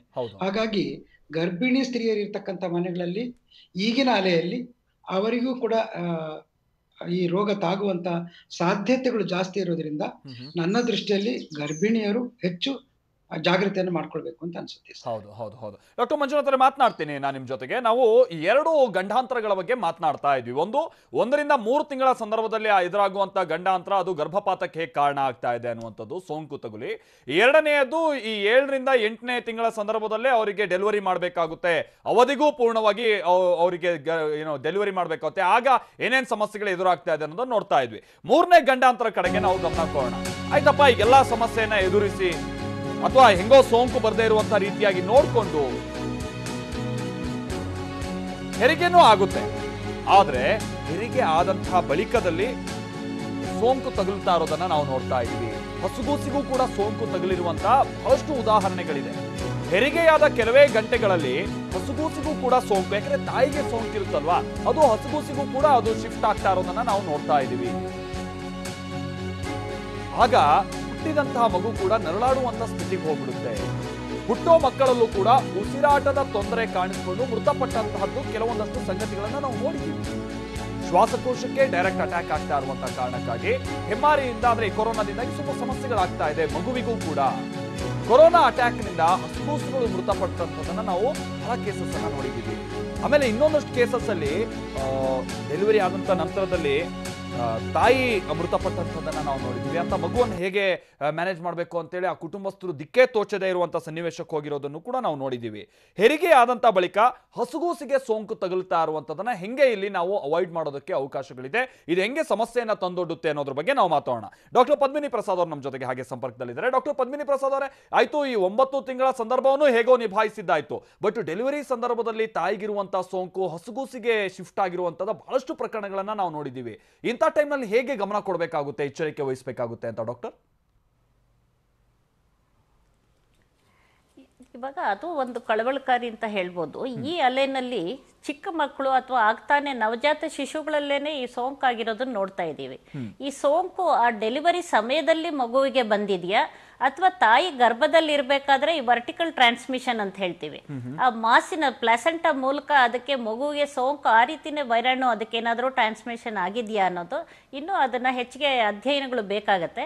ಆದ್ರೂ ಕೂಡ ಬಹಳಷ್ಟು ಚಿಕ್ಕ ಮಕ್ಕಳು ಕೂಡ ನವಜಾತ ಶಿಶುಗಳಲ್ಲೂ ಕೂಡ ಇದು ಪಾಸಿಟಿವ್ ಬಂದಿರೋದನ್ನ ನೋಡ್ತಿದೀವಿ.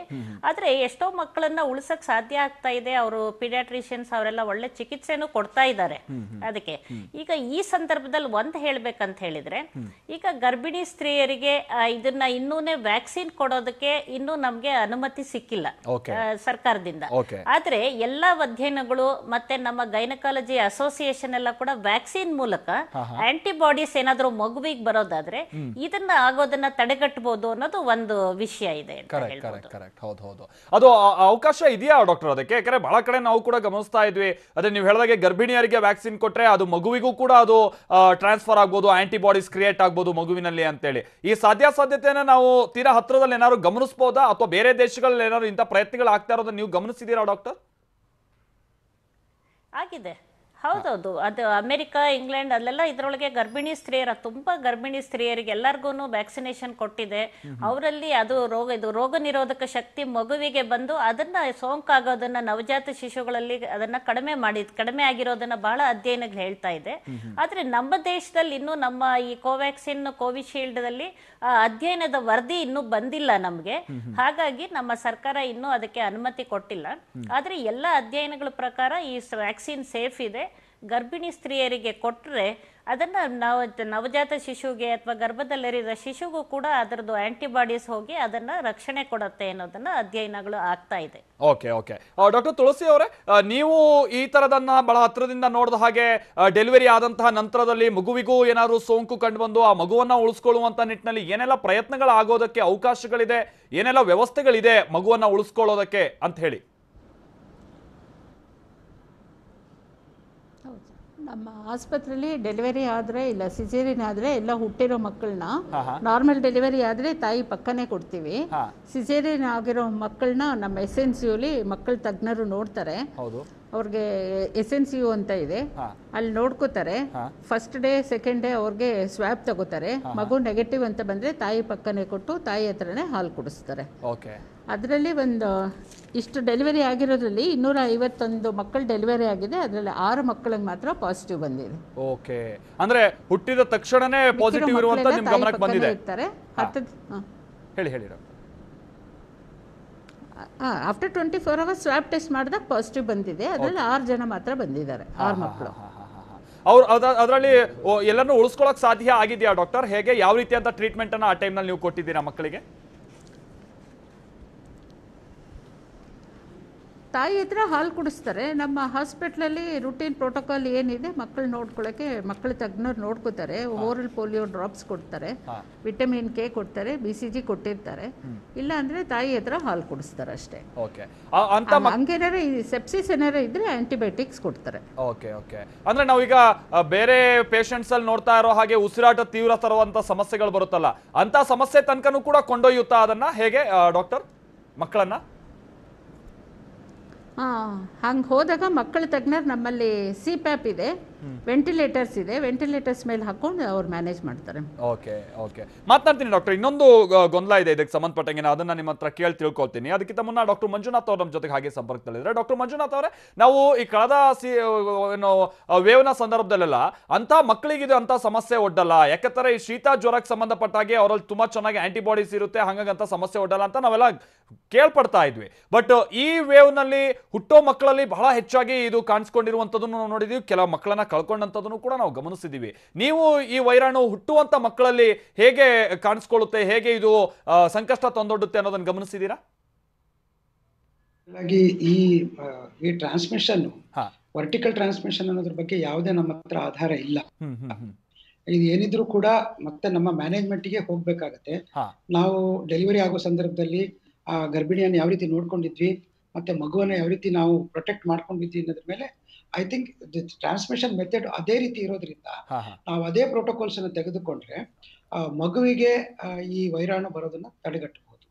ಸೊ ಅದರಿಂದ ಯಾವ ರೀತಿಯಲ್ಲಿ ನಾವು ಮನೆಯಲ್ಲಿ ಅಥವಾ ಆಸ್ಪತ್ರೆಯಲ್ಲಿ ಈ ರೋಗದಿಂದ ತಪ್ಪಿಸ್ಕೊಳ್ಳೋದಕ್ಕೆ ಪ್ರಯತ್ನಗಳನ್ನು ಮಾಡ್ತೀವೋ ಅದೇ ಸಿಸ್ಟಮ್ ಅನ್ನ ಮಗುವಲ್ಲೂ ಕೂಡ ಅನುಸರಿಸಬೇಕಾಗುತ್ತೆ. ಅಂದ್ರೆ ತಾಯಿ ಮುಖವಾಡ ಹಾಕೊಳ್ಬೇಕು, ಮಗುವನ್ನು ಮುಟ್ಟಬೇಕಾದ್ರೆ ಅವಳು ಕೈ ತೊಳ್ಕೊಂಡಿರ್ಬೇಕು, ಆ ನಂತರ ಸಾಧ್ಯವಾದಷ್ಟು ಮಗುವನ್ನ ದೂರ ಇಟ್ಟಿರ್ಬೇಕು. ಈ ತಂತ್ರಗಳನ್ನ ನಾವು ಅಳವಡಿಸಿಕೊಂಡ್ರೆ ಮಗುವಿನಿಂದ ಈ ರೋಗ ಬರೋದನ್ನ ತಪ್ಪಿಸ್ಕೊಳ್ಳಿ. ಓಕೆ ಓಕೆ, ಡಾಕ್ಟರ್ ತುಳಸಿ ಅವರೇ, ಇಲ್ಲಿ ವಿಚಾರ ಅಂತ ಅಂದ್ರೆ ಈಗ ತಾಯಿಯಲ್ಲಿ ಏನಾದ್ರು ಸೋಂಕಿದ್ದು ಡೆಲಿವರಿ ಆದಂತಹ ಸಂದರ್ಭದಲ್ಲಿ ಆ ಸೋಂಕು ನೇರವಾಗಿ ಮಗುವಿಗೂ ಕೂಡ ಬರುವಂತ ಚಾನ್ಸಸ್ ಇರುತ್ತೋ, ಅಥವಾ ತಾಯಿಯ ಜೊತೆಗಿನ ಅಂದ್ರೆ ತಾಯಿ ಜೊತೆ ಎಕ್ಸ್ಪೋಸ್ ಆದಂತ ನಂತರದಲ್ಲಿ ಅಥವಾ ತಾಯಿಯ ಜೊತೆಗಿನ ಒಡನಾಟದ ಚಟುವಟಿಕೆಗಳ ನಂತರದಲ್ಲಿ ಆ ಮಗುವಿಗೆ ಬಂದು ಆ ನಂತರ ಸಮಸ್ಯೆ ಉಲ್ಬಡಿಸ್ತಾ ಇರುವಂತದ ನೀವು ನೋಡಿರೋ ಹಾಗೆ?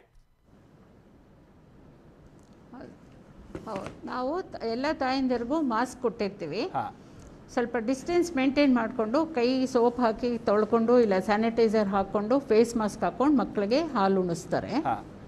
ಅದು ಡಿಸ್ಟೆನ್ಸ್ ಮೇಂಟೈನ್ ಮಾಡಿದ್ರೆ ಬರೋದಿಲ್ಲ ಅಂತ ಸ್ಟಡೀಸ್ ತೋರಿಸುತ್ತೆ.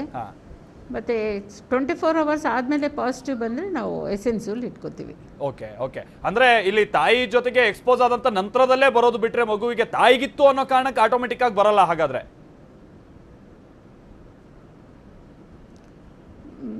ಇಲ್ಲ, ಆ ರೀತಿ ಅಂತ ಕೇಸಸ್ ನೀವು ಗಮನಿಸಲ್ಲ. ಓಕೆ, ಮಾತನಾಡ್ತೀನಿ. ನಮ್ಮ ಜೊತೆಗೆ ಡಾಕ್ಟರ್ ಪದ್ಮಿನಿ ಪ್ರಸಾದ್ ಅವ್ರ ಸಂಪರ್ಕದಲ್ಲಿದ್ದಾರೆ. ಡಾಕ್ಟರ್ ಪದ್ಮಿನಿ ಪ್ರಸಾದ್ ಅವರೇ, ಇನ್ನೊಂದು ವಿಚಾರ ಅಂತ ಅಂದ್ರೆ ಈ ತಾಯಿಯ ಎದೆ ಹಾಲನ್ನ ಕುಡಿಯೋದಕ್ಕೆ ಶುರು ಮಾಡಿದಂತಹ ನಂತರದಲ್ಲಿ ಅಂತ ಅಷ್ಟು ಸುಲಭವಾಗಿ ಯಾವುದೇ ರೀತಿಯಂತ ರೋಗಗಳು ಅಥವಾ ಈ ತರದ ವೈರಾಣುಗಳು ಮಗುವಿಗೆ ಹೊಕ್ಕೋಕೆ ಅವಕಾಶ ಇರಲ್ಲ ಅನ್ನುವಂತ ನಾವು ಕೇಳ್ಪಡ್ತಾ ಇರ್ತೀವಿ. ಈ ವೈರಾಣುಗೆ ಸಂಬಂಧಪಟ್ಟಾಗೇನು ಮಗು ಹುಟ್ಟಂತ ಕೆಲ ಗಂಟೆಗಳ ನಂತರದಲ್ಲಿ ಏನೋ ತಾಯಿ ಎದೆ ಹಾಲನ್ನ ಉಣಿಸೋದಕ್ಕೆ ಶುರು ಮಾಡ್ತಾರಲ್ಲ, ಆಗ್ಲೂ ಇದೊಂದು ಆಂಟಿಬಾಡೀಸ್ ಕ್ರಿಯೇಟ್ ಆಗುವಂತ ಅವಕಾಶ ಇರುತ್ತಾ ಮಗುವಿನಲ್ಲಿ? ಇನ್ನು ಯಾಕಂದ್ರೆ ಅವ್ರು ಇನ್ನೂ ಸೋಂಕಿನ ಸ್ಥಿತಿಲಿ ಇರ್ತಾರೆ. ದೇಹದಲ್ಲಿ ಅದು ಆಂಟಿಬಾಡಿ ಉತ್ಪತ್ತಿ ಆಗಕ್ಕೆ ಸ್ವಲ್ಪ ಸಮಯ ತಗೊಳತ್ತೆ. ಯಾಕಂದ್ರೆ ಇದು ಹುಟ್ಟಿದ ತಕ್ಷಣ ಇನ್ನು ತಾಯಿ ಸೋಂಕಿರೋ ತಾಯಿ ಡೆಲಿವರಿ ಆಗಿರೋದು.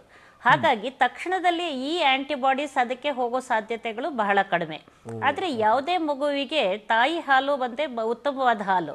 ಆ ಸಮಯದಲ್ಲಿ ಎಲ್ಲ ಮುನ್ನೆಚ್ಚರಿಕಾ ಕ್ರಮಗಳನ್ನ ತಗೊಂಡು ಮಾಸ್ಕ್ ಹಾಕೊಂಡು ಕೈ ತೊಳ್ಕೊಂಡು ಮಗುವಿಗೆ ಹಾಲು ಕುಡಿಸಿ ಒಬ್ರು ಅಟೆಂಡರ್ ಅವರು ಕೂಡ ಎಲ್ಲ ಮುನ್ನೆಚ್ಚರಿಕೆ ತಗೊಂಡು ಮಗುನ ದೂರ ಮಲಗಿಸುವಂತ ಪರಿಸ್ಥಿತಿ ಮಾಡಬೇಕು. ಜೊತೆನೆ ಇಟ್ಕೊಳ್ಳೋದನ್ನ ಸ್ವಲ್ಪ ಅವಾಯ್ಡ್ ಮಾಡ್ಬೇಕಾಗತ್ತೆ.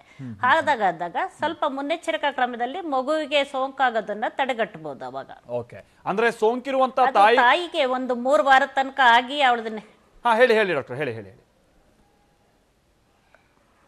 ಅದೇ ಅವಳಿಗೆ ಸೋಂಕ ನಂತರ ಅವಳು ಪೂರ್ತಿ ರಿಕವರ್ ಆಗಿ 3 ವಾರದ ನಂತರ ಅದು ನೆಗೆಟಿವ್ ಬಂತು ಅಂದ್ರೆ ಆಮೇಲೆ ಏನು ಸೋಂಕೆಲ್ಲ ತೊಂದರೆ ಇರೋದಿಲ್ಲ. ಅವಾಗ ಮಗುವಿಗೆ ಸಹಜವಾಗೇನೆ ಹಾಲು ಕುಡಿಸೋದನ್ನ ಮುಂದುವರಿಸ್ಕೋಬಹುದು. ಅಲ್ಲಿ ತನಕ ಅವರು ಎಲ್ಲ ಮುನ್ನೆಚ್ಚರಿಕೆ ಕ್ರಮಗಳನ್ನು ಕೂಡ ತಗೋಬೇಕಾಗತ್ತೆ. ಓಕೆ, ಅಂದ್ರೆ ಸೋಂಕಿರುವಂತ ತಾಯಿ ಮಗುವಿಗೆ ಇಲ್ಲಿ ಹಾಲು ಉಣಿಸೋಕೆ ಏನು ಸಮಸ್ಯೆ ಇಲ್ಲ ಹಾಗಾದ್ರೆ ಡಾಕ್ಟರ್, ನೀವು ಇಲ್ಲಿ ತನಕ ನೋಡಿರುವಂತ ಪ್ರಕಾರವಾಗಿ. ಜೊತೆಗೆ ಮಗುವಿಗೆ ಏನಾದ್ರು ಸೋಂಕಿದ್ರು ಕೂಡ ಹಾಲು ತೆಗೆದುಕೊಳ್ಳೋದಕ್ಕೆ ಏನು ಸಮಸ್ಯೆ ಇಲ್ವಾ? ಇಲ್ಲ, ಯಾಕಂದ್ರೆ ಆದ್ರೆ ತಾಯಿಗೆ ಯಾವ ಪರಿಸ್ಥಿತಿಲಿ ಇದ್ದಾರೆ, ಬಹಳ ತೀವ್ರತರವಾಗಿ ತಾಯಿ ತೊಂದರೆಗೊಳಪಟ್ಟು ಬೇರೆ ಏನಾದರೂ ಟ್ರೀಟ್ಮೆಂಟ್ ಅಲ್ಲಿ ಇದ್ದಾಗ ಅಂತ ಸಂದರ್ಭದಲ್ಲಿ ಸಾಧ್ಯವಾಗದೇ ಇರಬಹುದು. ಆ ಕೆಲವು ಸಂದರ್ಭದಲ್ಲಿ ತಾಯಿಯ ಹಾಲನ್ನ ಎಕ್ಸ್ಪ್ರೆಸ್ಡ್ ಮಿಲ್ಕ್ ಅಂತ ತಾಯಿ ಹಾಲನ್ನ ತೆಗೆದು ಬೇರೆ ರೀತಿ ಕೂಡ ಮಗುವಿಗೆ ಕೊಡೋ ಸಾಧ್ಯತೆಗಳು ಕೂಡ ಇರುತ್ತೆ ಕೆಲವರಲ್ಲಿ. ಡಾಕ್ಟರ್, ಇನ್ನೊಂದು ವಿಚಾರ ಅಂತ ಅಂದ್ರೆ ಇಲ್ಲಿ ತಾಯಂದ್ರು ಹೇಗೆ ಗಮನ ಕೊಡ್ಬೇಕಾಗುತ್ತೆ ಅಂತ. ಯಾಕಂದ್ರೆ ಮೊದಲೇ ನಾವು ನೋಡ್ತಾ ಇರ್ತೀವಿ, ಕೊರೋನಾ ಬಂದಿದೆ ಅನ್ನುವಂಥ ವಿಚಾರ ಗೊತ್ತಾಗ್ತಿದ್ದಂಗೆ ಸ್ವಲ್ಪ ಪ್ಯಾನಿಕ್ ಆಗ್ಬಿಟ್ರೆ ಉಸಿರಲ್ಲಿ ಒಂಚೂರು ಹೆಚ್ಚು ಕಮ್ಮಿ ಆದಂಗೆ ಆಗ್ಬಿಡುತ್ತೆ. ಅಂಥದ್ರಲ್ಲಿ ಈ ಮಗುವಾದಂಥ ಸಂದರ್ಭ ಬಹಳ ಪೇನ್ ಅನ್ನ ಅವರು ತಿಂದಿರ್ತಾರೆ. ಅದರ ಜೊತೆಗೆ ಸೋಂಕಿದ್ದಂಥ ಸಂದರ್ಭದಲ್ಲಿ ಅವ್ರು ಹೇಗೆ ಆ ಸಮಸ್ಯೆ ಆ ಸಂದರ್ಭವನ್ನ ನಿಭಾಯಿಸ್ಕೊಂಡು ಮಗುವಿಗೆ ಹಾಲು ಉಣಿಸುವಂತ ನಿಟ್ಟಿನಲ್ಲಿ ಸಿದ್ಧ ಆಗ್ಬೇಕಾಗುತ್ತೆ ಅಂತ ಅವ್ರು ಮಾನಸಿಕವಾಗಿ ಹೇಗೆ ಸಿದ್ಧ ಆಗ್ಬೇಕಾಗಿರುತ್ತೆ ನೀವು ನೋಡಿರೋ ಹಾಗೆ ಡಾಕ್ಟರ್? ಅದಕ್ಕೆ ತುಂಬ ಅವ್ರಿಗೆ ಕೌನ್ಸಿಲಿಂಗ್ ಬೇಕಾಗತ್ತೆ, ಮಾರಲ್ ಸಪೋರ್ಟ್ ಅಂತ ಹೇಳ್ತೀವಿ. ಅಲ್ಲಿರೋ ಸುತ್ತಮುತ್ತ ನರ್ಸಸ್ಸು, ವೈದ್ಯರು ಎಲ್ಲ ರೀತಿ ಕೂಡ ಅವರು ಮಾರಲ್ ಸಪೋರ್ಟ್ ಕೂಡ ಕೊಡ್ತಾರೆ. ಅವ್ರಿಗೆ ಹೇಗೆ ಚಿಕಿತ್ಸೆ ಕೊಡ್ತಾರೋ ಅದ್ರ ಜೊತೆಗೇನೆ ಅವರಲ್ಲಿ ಧೈರ್ಯ ತುಂಬಬೇಕು. ಚಿಕಿತ್ಸೆ ಫಲಿಸ್ತಾ ಇದೆ, ಅವ್ರು ಭಯ ಪಡ್ದಂಗೆ, ಆತಂಕಕ್ಕೊಳಪಡ್ದಂಗೆ ಎಲ್ಲ ರೀತಿ ಅವ್ರಿಗೆ ಒಂದು ಮಾನಸಿಕವಾಗಿ ತಯಾರಿ ಕೂಡ ಮಾಡಬೇಕಾಗತ್ತೆ. ಮೊದಲೇ ಒಂದು ತಾಯ್ತನ ಡೆಲಿವರಿ ಇದೇ ಒಂದು ಸ್ಟ್ರೆಸ್ ಪೀರಿಯಡ್ ಆಗಿರುತ್ತೆ. ಅದ್ರ ಜೊತೆಗೆ ಈ ಕಾಯಿಲೆದು ಕೂಡ ಒಂದು ಸ್ಟ್ರೆಸ್ ಆಗಿ ಅವರೆಲ್ಲರಲ್ಲಿ ಆತಂಕ, ಎಲ್ಲಿ ಪ್ರಾಣ ಹೋಗೇ ಬಿಡತ್ತೆ ಅನ್ನೋ ಆತಂಕದಲ್ಲೇ ಅವರೆಲ್ಲ ಹೆಚ್ಚಿಗೆ ಇರೋವಂಥದ್ದು. ಅಂಥವ್ರಿಗೆ ಧೈರ್ಯ ತುಂಬೋದು ಬಹಳ ಮುಖ್ಯ ಆಗತ್ತೆ. ಅವ್ರ ಮಾನಸಿಕವಾಗಿ ಅವರನ್ನ ತಯಾರಿ ಮಾಡಬೇಕಾಗತ್ತೆ. ಕರೆಕ್ಟ್. ಮಾತನಾಡ್ತೀನಿ ಡಾಕ್ಟರ್ ನಿಮ್ಮ ಜೊತೆಗೆ ಡಾಕ್ಟರ್ ಮಂಜುನಾಥ್ ಅವರು ಹಾಗೆ ಡಾಕ್ಟರ್ ತುಳಸಿ ಅವರು ಇಬ್ರು ಕೂಡ ಹಾಗೆ ಸಂಪರ್ಕದಲ್ಲಿದ್ದಾರೆ. ಇದರ ಜೊತೆಗೇನೆ ನಾವು ಈಗ ತಾನೇ ಮಾತನಾಡ್ತಾ ಇದ್ವಿ, ಅಂದ್ರೆ ಈ ಸೋಂಕು ಕಾಣಿಸ್ಕೊಂಡಂತ ಸಂದರ್ಭದಲ್ಲಿ ಅಥವಾ ಈ ಡೆಲಿವರಿ ಆಗುವಂತ ಸಂದರ್ಭದಲ್ಲಿ ಕಾಣಿಸ್ಕೊಳ್ಳುವಂತ ಸೋಂಕಿರುತ್ತಲ್ಲ, ಆಗ ಬಹಳ ಮೆಡಿಕೇಶನ್ ಅವ್ರು ಮಾಡೋದಕ್ಕಾಗಲ್ಲ. ಇತರ ಸೋಂಕಿತರಿಗೆ ಕೊಡುವಂತ ಟ್ಯಾಬ್ಲೆಟ್ಸ್ ಅನ್ನ ನೇರವಾಗಿ ಗರ್ಭಿಣಿಯರಿಗೂ ಕೊಡೋಕ್ಕಾಗಲ್ಲ ಅಥವಾ ಬಾಣಂತಿಗೂ ಕೂಡ ಕೊಡೋಕ್ಕಾಗಲ್ಲ. ಇಂಥ ಟೈಮ್ನಲ್ಲಿ ಹೇಗೆ ಉಳಿಸ್ಕೊಳ್ಳೋದು ಅನ್ನುವಂಥದ್ದು ಕೆಲವೊಂದಷ್ಟು ಗಂಡಾಂತರಗಳಿದೆ. ಇದಕ್ಕೆ ಸಂಬಂಧಪಟ್ಟಂಗೆ ಇನ್ನು ಉಳಿದಂತ 2 ಗಂಡಾಂತರಗಳು ಗರ್ಭಿಣಿಯರಿಗೆ ಜೊತೆಗೆ ಬಾಣಂತಿಯರಿಗೆ. ಅದಕ್ಕೆ ಸಂಬಂಧಪಟ್ಟ ಹಾಗೆ ನಾವು ವಿಚಾರವನ್ನ ನಿಮ್ಮ ಮುಂದೆ ಇಡ್ತೀವಿ ಚಿಕ್ಕ ಬ್ರೇಕ್ನ ನಂತರ. ಗರ್ಭಿಣಿಯರಿಗೆ ಗಂಡಾಂತರ ವಿಶೇಷ ಕಾರ್ಯಕ್ರಮಕ್ಕೆ ಮತ್ತೆ ಸ್ವಾಗತ. ನಾವು ಗರ್ಭಿಣಿಯರು ಮುನ್ನೆಚ್ಚರಿಕೆ ವಹಿಸಬೇಕಾಗಿರುವಂತಹ ರೀತಿ, ಜೊತೆಗೆ ಅವರಿಗೆ ಈ ಸಂದರ್ಭದಲ್ಲಿ ಆಗುವಂತಹ ಸಮಸ್ಯೆಗಳ ಬಗ್ಗೆ ಗಮನ ಕೊಡ್ತಾ ಇದ್ವಿ. 4ನೇ ಗಂಡಾಂತರದ ಕಡೆಗೆ ನಾವೀಗ ಗಮನ ಕೊಡೋಣ. ಏನೇನೋ ಸಮಸ್ಯೆಗಳು ಕಾಡುತ್ತವೆ ಗರ್ಭಿಣಿಯರಿಗೆ ಅನ್ನುವಂಥದ್ದು. ಇಲ್ಲಿ ಕೊರೋನಾ ಸೋಂಕಿತ ಗರ್ಭಿಣಿಯರಿಗೆ 4ನೇ ಗಂಡಾಂತರ ಏನು ಅಂತ ಅಂದ್ರೆ, ಗರ್ಭಿಣಿ ಮಗುವಿಗೆ ಜನ್ಮನೂ ಕೊಡ್ತಾರೆ, ಆದ್ರೆ ಆ ಬಾಣಂತಿ ಜೊತೆಗೆ ಹಸುಗೂಸು ಇಬ್ರೂ ಕೂಡ ಸಾವನ್ನಪ್ಪಿರುವಂಥದ್ದನ್ನ ನಾವು ಕೆಲ ಘಟನೆಗಳಲ್ಲಿ ನೋಡಿದ್ದೀವಿ. ಕಾರಣ ಏನು? ಗರ್ಭಿಣಿಯರ ಲಂಗ್ಸ್ಗೆ ಬಹಳ ಹೊಡೆತ ಬಿದ್ದಿರುತ್ತೆ, ಬಹಳ ಸಮಸ್ಯೆ ಆಗಿರುತ್ತೆ. ಲಂಗ್ಸ್ಗೆ ತೊಂದರೆ ಆಗ್ತಾ ಇರುವಂತ ಕಾರಣಕ್ಕಾಗಿ ಗರ್ಭಿಣಿಯರ ಸಾವು ಹೆಚ್ಚಾಗ್ತಾ ಇರುವಂಥದ್ದನ್ನು ಕೂಡ ನಾವು ನೋಡಿದ್ದೀವಿ. ಹೆರಿಗೆ ನೋವು ಕಾಣಿಸ್ಕೊಂಡು ಕೊನೆಗೆ ಸಾವನ್ನಪ್ಪುವಂತ ಪರಿಸ್ಥಿತಿಯು ಕೂಡ ಬಂದ್ಬಿಡುತ್ತೆ. ಆಗ ಹೊಟ್ಟೆ ಒಳಗಿರುವಂತಹ ಮಗುನೋ ಅಥವಾ ಆಗ್ತಾನೆ ಡೆಲಿವರಿ ಆಗಿರುವಂತಹ ಹಸುಗೂಸೋ ಅದು ಮೃತಪಟ್ಟು ಬಿಡುವಂತಹ ಸನ್ನಿವೇಶವನ್ನು ನೋಡಿದ್ದೀವಿ. ಅಗೇನ್ ಇಲ್ಲಿ ಗರ್ಭಿಣಿಯರ ಶ್ವಾಸಕೋಶದ ಮೇಲೆ ಹೆಚ್ಚಿನ ಒತ್ತಡ ಆಗುತ್ತೆ. ಹೊಟ್ಟೆಯಲ್ಲಿರುವಂತಹ ಮಗುವನ್ನ ಜೀವ ಉಳಿಸಲಾಗೋಕೆ ಆಗದೆ ಇರುವಂತಹ ಸನ್ನಿವೇಶ ಬಂದ್ಬಿಡುತ್ತೆ. ಉಸಿರು ತೆಗೆದುಕೊಳ್ಳೋದಕ್ಕೆ, ಉಸಿರು ಬಿಡೋದಕ್ಕೂ ಕೂಡ ತೊಂದರೆಗಳಾಗುತ್ತವೆ. ಗರ್ಭಿಣಿಯರ ಲಂಗ್ಸ್ನಲ್ಲಿ ಊತ ಕಾಣಿಸ್ಕೊಳ್ಳುತ್ತೆ. ಆ ಊತ ಕಾಣಿಸ್ಕೊಳ್ಳುತ್ತೆ. ಆಗ ಗರ್ಭಿಣಿಯರಲ್ಲಿ ಆಕ್ಸಿಜನ್ನ ಮಟ್ಟ ಕುಸಿತ ಆಗ್ತಾ ಇರುತ್ತೆ. ಆಕ್ಸಿಜನ್ ಮಟ್ಟ ಕುಸಿದು ತಾಯಿ ಮತ್ತು ಮಗು ಇಬ್ರೂ ಕೂಡ ಮೃತಪಟ್ಟಿರುವಂತ ಕೆಲ ಘಟನೆಗಳನ್ನ ನಾವು ನೋಡಿದೀವಿ. ಆದ್ರೆ ನಾನು ಮೊದಲೇ ಹೇಳ್ದಂಗೆ ಹೌದು, ಇದ್ರ ಬಗ್ಗೆ ಎಲ್ಲ ಎಚ್ಚರಿಕೆ ವಹಿಸಲೇಬೇಕು. ಆದ್ರೆ ಭಯ ಪಡುವಂಥದ್ದಲ್ಲ. ಎಚ್ಚರಿಕೆ ವಹಿಸಿ ಮುಂಜಾಗ್ರತೆಯನ್ನು ವಹಿಸಿ ಇದರಿಂದ ಸಮಸ್ಯೆ ಆಗದೆ ಇರುವಂತ ರೀತಿಯಾಗಿಯೂ ಕೂಡ ಸನ್ನಿವೇಶವನ್ನ ಹ್ಯಾಂಡಲ್ ಮಾಡೋದಕ್ಕೆ ಅವಕಾಶ ಇದೆ. ಡಾಕ್ಟರ್ ಮಂಜುನಾಥ್ ಅವರು ವೈರಾಣು ತಜ್ಞರು ನಮ್ಮ ಜೊತೆಗೆ ಸಂಪರ್ಕದಲ್ಲಿದ್ದಾರೆ. ಡಾಕ್ಟರ್ ಮಂಜುನಾಥ್ ಅವರೇ, ಇಲ್ಲಿ ವಿಚಾರ ಅಂತ ಅಂದ್ರೆ ಇತರ ಸಂದರ್ಭದಲ್ಲಿ ಕೊಡುವಂತ ರೀತಿಯಂತ ಮೆಡಿಸಿನ್ ಅನ್ನ ಈ ಕೊರೋನಾಗೆ ಸಂಬಂಧಪಟ್ಟ ಹಾಗೆ ಗರ್ಭಿಣಿಗೆ ಅಥವಾ ಡೆಲಿವರಿ ಹಂತದಲ್ಲಿರುವಂತ ಸೋಂಕಿತ ಗರ್ಭಿಣಿಗೆ ಕೊಡೋದಕ್ಕಾಗಲ್ಲ. ಅಂತ ಟೈಮ್ನಲ್ಲಿ ಕೆಲವೊಂದು ಸಂದರ್ಭದಲ್ಲಿ ಕಳ್ಕೊಳ್ಬೇಕಾ ಅಂತ ಅನಿವಾರ್ಯತೆ ಬರುತ್ತೆ. ಎಷ್ಟೋ ಸಂದರ್ಭದಲ್ಲಿ ಈ ಸಿಟಿ ಸ್ಕ್ಯಾನ್ ಕೂಡ ಮಾಡೋದಕ್ಕಾಗಲ್ಲ, ಏನಾಗಿದೆ ಎತ್ತ ಅನ್ನೋದನ್ನ ಗಮನಿಸೋದು ಅಂತ ನಿಟ್ಟಿನಲ್ಲಿ ಆ ಟೈಮ್ನಲ್ಲಿ ಸಾವು ಹೆಚ್ಚಾಗ್ತಾ ಇದೆ ಅನ್ನೋದನ್ನ ನಾವು ಗಮನಿಸ್ತಾ ಇದ್ದೀವಿ. ನೀವು ನೋಡಿರೋ ಹಾಗೆ ಈಗ ಗರ್ಭಿಣಿಯ ಸ್ತ್ರೀಯರಿಗೂ ಕೂಡ ಮೆಡಿಸಿನ್ಸ್ ಅದೇ ಕೊಡ್ತಾರೆ. ಈವನ್ ಕಾರ್ಟಿಕೋಸ್ಟಿರಾಯ್ಡ್ಸ್ ಕೂಡ ಸ್ವಲ್ಪ ಪ್ರಮಾಣದಲ್ಲಿ ಕೊಡ್ತಾರೆ. ಬಟ್ ಇವಾಗ ಬಿಕಾಸ್ ಆಫ್ ದಿ ಒಂದು ಮಾನಸಿಕ ಒತ್ತಡ ಹೌದು ಮತ್ತು ಈ ವೇರಿಯಂಟಿನ ಪರಿಣಾಮದಿಂದಾಗಿ ಏನು ಗರ್ಭಿಣಿಯರು ಡೆಲಿವರಿ ಆದ ನಂತರ ಹೆಚ್ಚು ಪ್ರೆಷರ್ ಬರ್ತದೆ ಅಂತ ಹೇಳ್ತಾರೆ. ಇದು not because of medicines but because ಅವರ ಆ ಪರಿಸ್ಥಿತಿಯಲ್ಲಿ ಅವರನ್ನು ಸರಿಯಾಗಿ ಬಳಸ್ಕೊಳ್ಳದೆ ಹೋದ್ರೆ ರಿಸ್ಕ್ ಆಗುತ್ತೆ. ಮತ್ತು ಇಂಡಿವಿಜುವಲ್ ವೇರಿಯಂಟ್ ಅಂದ್ರೆ ಪ್ರತಿಯೊಬ್ಬರು ವಿವಿಧ ರೀತಿಯಲ್ಲಿ ಸ್ಪಂದಿಸ್ತಾರೆ, ಅವರ ಸ್ಪಂದನೆ ಮೇಲೆ ಡಿಪೆಂಡ್ ಆಗ್ತದೆ. ಸೊ ಅದು ಪ್ರೆಗ್ನೆನ್ಸಿ ಅನ್ನೋದಕ್ಕಿಂತ ಆ ವ್ಯಕ್ತಿಯ ಸ್ಪಂದನೆಯ ಮೇಲೆ ಮೆಡಿಸಿನ್ಗೆ ರೆಸ್ಪಾಂಡ್ ಬರ್ತದೆ ಅಂತ ನಾನು. ಓಕೆ ಓಕೆ ಡಾಕ್ಟರ್ ತುಳಸಿ ಅವರೇ, ನೀವು ಗಮನಿಸಿರೋ ಹಾಗೆ ಅಂದ್ರೆ ಈ ಎಲ್ಲಾ ಪೇಷಂಟ್ಸಿಗೂ ಕೊಡುವಂತ ರೀತಿಯಂತ ಟ್ರೀಟ್ಮೆಂಟ್ ಅನ್ನ ಈ ಗರ್ಭಿಣಿ ಸ್ತ್ರೀಯರಿಗೂ ಕೊಟ್ಟು ಬದುಕೊಳ್ಳೋಕೆ ಚಾನ್ಸಸ್ ಇರುತ್ತಾ, ಅಥವಾ ಕೆಲವೊಂದು ಸಂದರ್ಭದಲ್ಲಿ ಮಗುವನ್ನು ಕಳ್ಕೊಳ್ಬೇಕಾಗುತ್ತೆ, ತಾಯಿಯನ್ನು ಉಳಿಸ್ಕೊಳ್ತೀವಿ ಅನ್ನೋ ಅನಿವಾರ್ಯ ಹಂತಕ್ಕೆ ನೀವು ಬಂದ್ಬಿಡ್ತೀರಾ ಹೇಗೆ? ಹೌದು, ನಾವು ಫಸ್ಟ್ ಪೇಷಂಟ್ ಅಡ್ಮಿಟ್ ಆದಾಗ ಮಾಸ್ಕಿಂದ ಆಕ್ಸಿಜನ್ ಕೊಡ್ತೀವಿ. ಆಮೇಲೆ ಅದರಿಂದನೂ ಉತ್ತಮ ಆಗಿಲ್ಲ ಅಂದರೆ NRBM ಟ್ರೈ ಮಾಡ್ತೀವಿ. ಆಮೇಲೆ NIVಗೆ ಹಾಕ್ತೀವಿ. ಆಮೇಲೆ HFNC ಕೊಡ್ತೀವಿ. ಅದಕ್ಕೂ ಸ್ಪಂದಿಸಿದ ಇಲ್ಲ ಅಂದಾಗ ನಾನು ಆಗಲೇ ಹೇಳ್ದಂಗೆ ಕನ್ಸೆಂಟ್ ತೊಗೊಂಡ್ಬಿಟ್ಟು ಹಿಸ್ಟ್ರಾಟಮಿ ಇಲ್ಲ ಡೆಲಿವರಿಗೆ ಹತ್ತಿರದಲ್ಲಿ ಇದ್ದರೆ ಪ್ರೀಟರ್ಮ್ ಡೆಲಿವರಿ ಸಿಸೇರಿಯನ್ನು ಮಾಡ್ತೀವಿ.